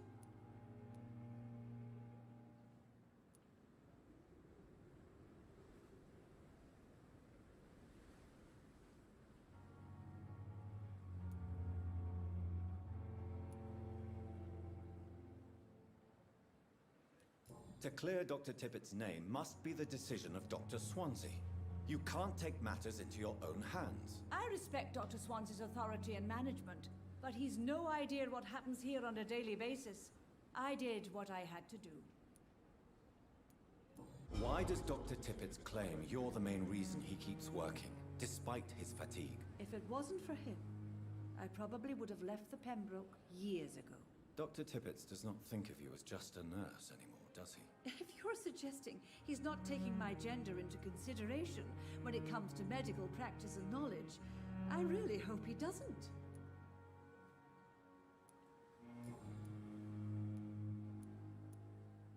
I've decided that I won't reveal Dr. Tippett's, shall we say, misdemeanor. I'm so glad you share my point of view.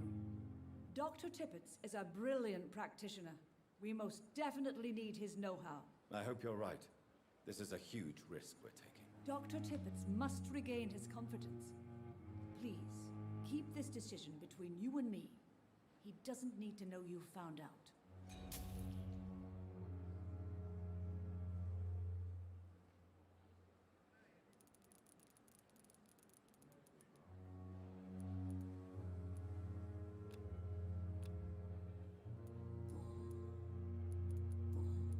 Goodbye, nurse. Call me if you need assistance.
I cannot enter.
How can I be sure I'll not find your unconscious body in the house again?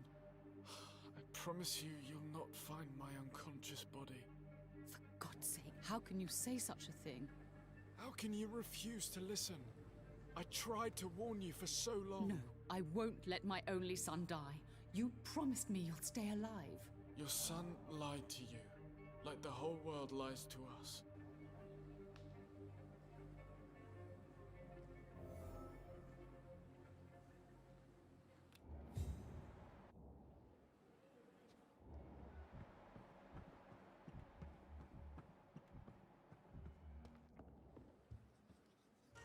Is our little mystery closer to being solved, Dr. Reed? I think of nothing else, my lady.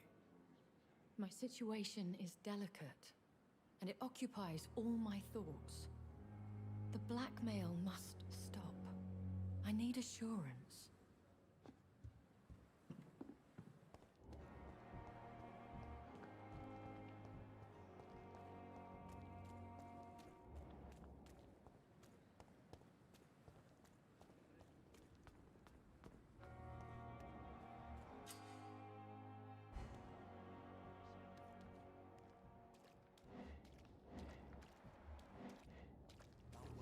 Please, sir. I need help bad. What's going on? I'm Blight, sir. Mutant Blight. I've lost my mate. Can't find him anywhere. I'm Dr. Jonathan Reed from the Pembroke Hospital. Please, calm down and give me more details. Oswald and myself were both infantry, sir. We were en route for the hospital, but... well, we had a disagreement. And Oswald ran off towards the canal. How long have you been searching for him? I can't go there. Too many rats by the water. Fucking rats. Can't stand them since the war, sir. Can't stand them at all. Don't be ashamed, Mr. Blight. Many soldiers who survived the trenches suffer from musophobia. I'll see what I can do for your friend. Where was your friend the last time you saw him? He went down by the canal. He didn't want to go to the hospital. I think he went to the sewers on purpose. So I couldn't go after him. I have all the information I need for now. If I find anything out about your friend, I'll let you know as soon as I can. Thank you, Dr. Reed.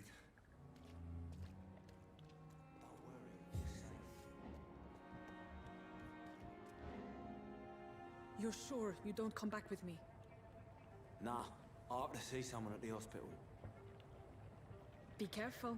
You look so bad they may keep you as a patient. Fuck 'em. I don't like hospitals or doctors. Well then, when you go back to Whitechapel, you may find this useful. What is it?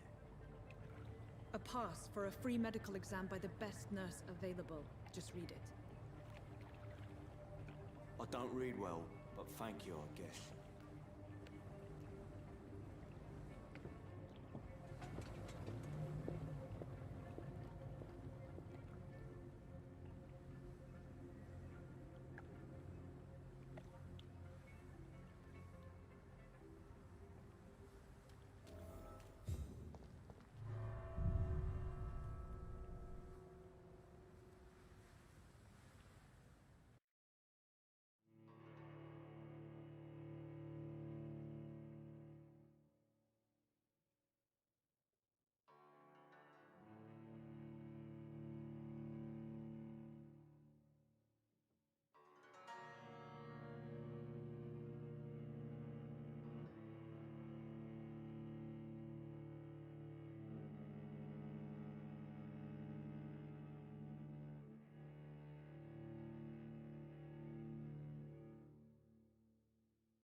This man has been savagely attacked and dragged to the floor.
What sort of creature is this?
Here's what's left of him. Not a lot to check, but I should anyway.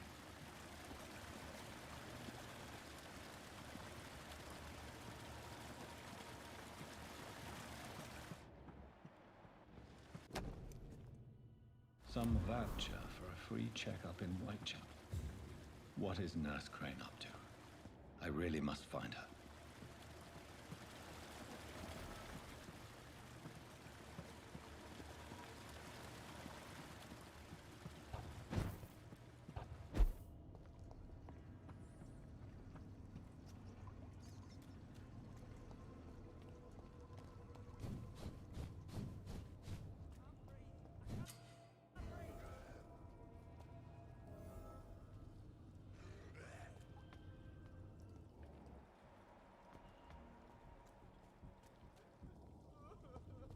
I don't want to die here. I want to see the sky, feel the fresh air.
Are you injured, sir? Help me get out of here.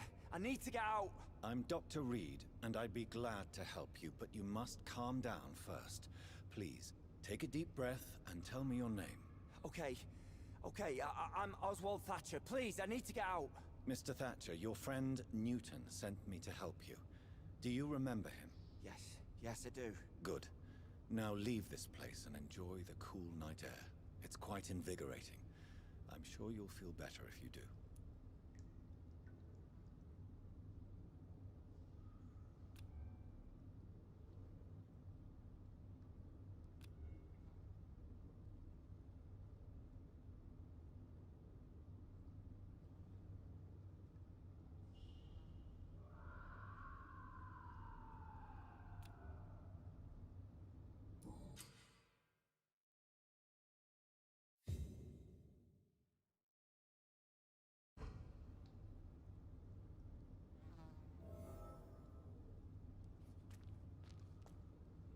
Are you sure you're all right, sir?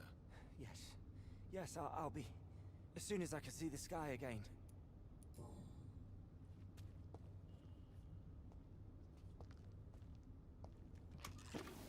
Are you sure you're all right, sir?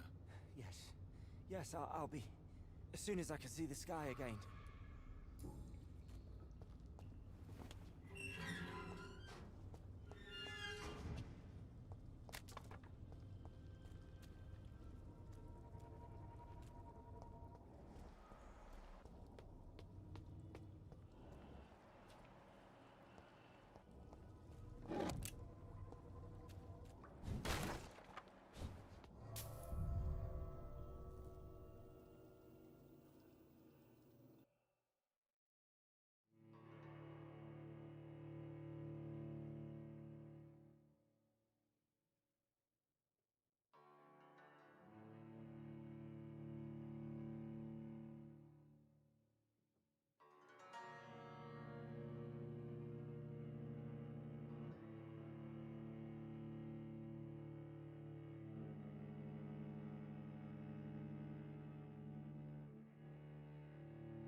Saif, you there? Yep. I was wondering where you were at. Yeah, I muted my mic. Was on the phone with somebody. Then I just got back to start eating. I seen your message. It was like 30 minutes ago. I was like, oh shit. Yeah. I was wondering if you wanted to freaking play Vamryp. Not really.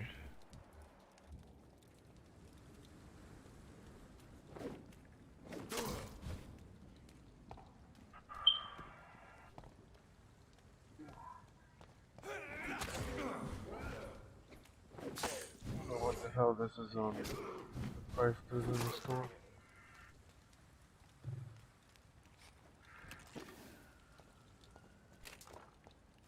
I got another gourd. Oh, there's this one.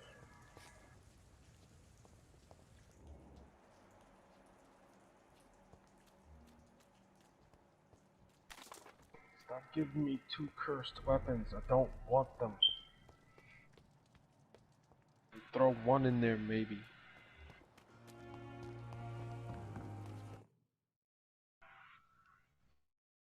Game just loading up on me.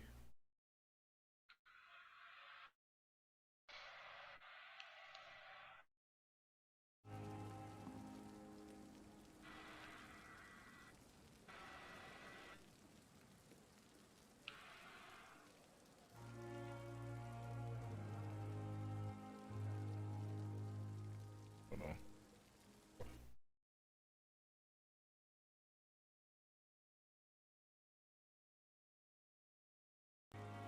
Alright. That was probably what the hell that was.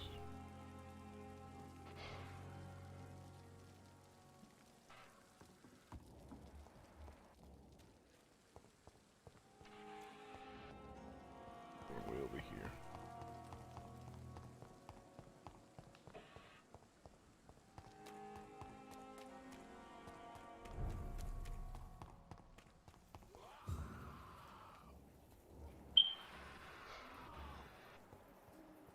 God damn, the level 18? Really?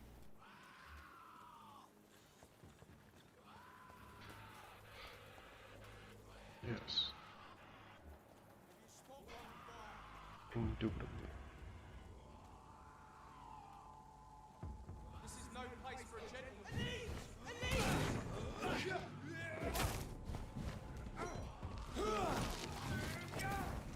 Fire. Hurts. Bitch.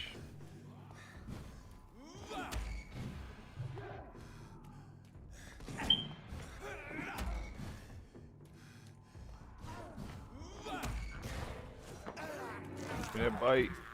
Don't burn me, please. I need to heal. Oh, I got hit in the back with the fucking arrow. Get a bite off.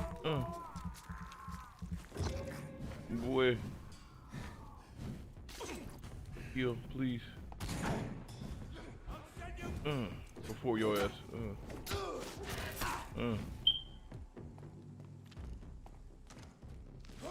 Stay still.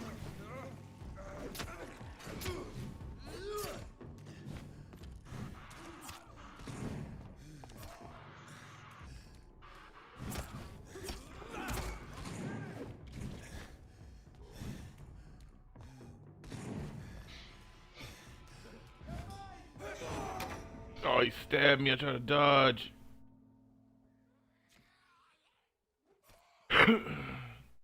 He was level 18, Pharaoh. What the fuck? I'm fighting level 10 dudes, though.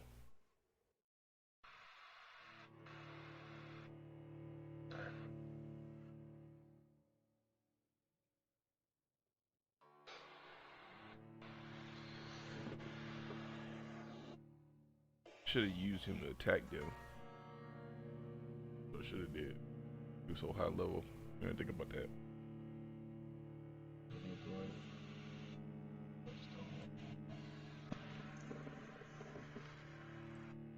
Let's play something else.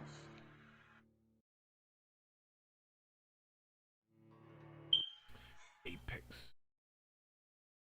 Oh. Don't let him encourage you. No, you want. For like what, an hour before I get kicked out of it. That's an hour I'm not playing this though.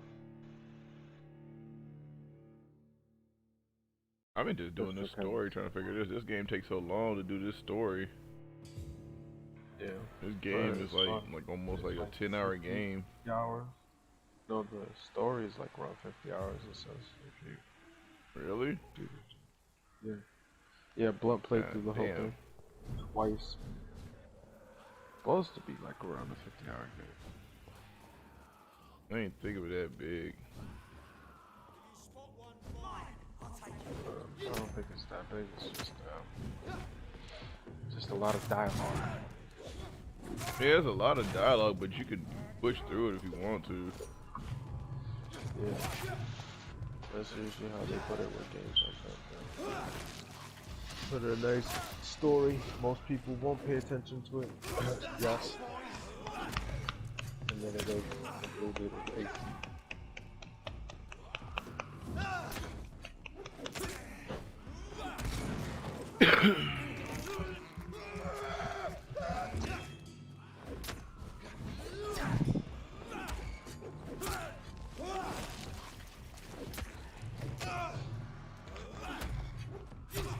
I was fucking playing with the only support archer. What is this? Oh, this is Fucking dodging arrows, bitch. Fuck off of me. Yo, the last 2 times I went to go buy a pack of cigarettes, I didn't get carded. Which is why I like keeping my beard. Yeah, I don't cut my face. Because the moment I shave it off all the way, and I don't leave like even a 5 o'clock shadow, they look at me and they're just like, oh, how old are you? I see your ID.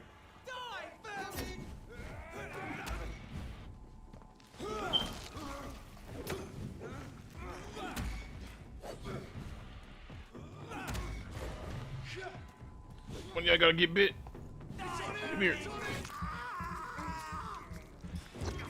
Going around biting people, turning them into vampires. AKA fat cars. Oh, I got fucking slashed so hard that I got caught on fire. He hit me at the same time. I didn't even notice. I tried to dodge out of it. I guess I got caught on fire. Who are you fighting? Fucking guards, which I don't need to be, but I'm fighting these guards, these strong ass dudes. Ugh. The only thing about this game is the load time. I'm about to hop on Apex probably after this, because the load time in this game make you don't even want to. After you die, you gotta sit here for like 3 minutes waiting for the screen to load back up. I'm telling you, this match just started and the nigga DC'd. Deathstroke is wiping his ass.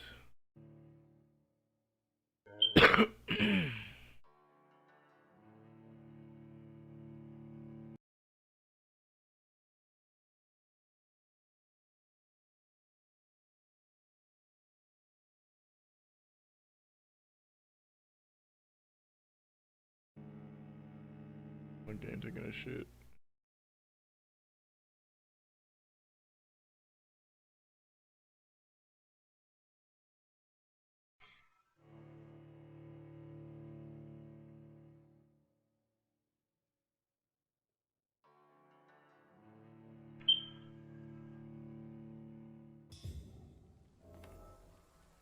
Alright, we're on spawn it again. All the way back here, so I gotta fight all them people again. Okay, I'm just gonna stop right here then. Come back to it.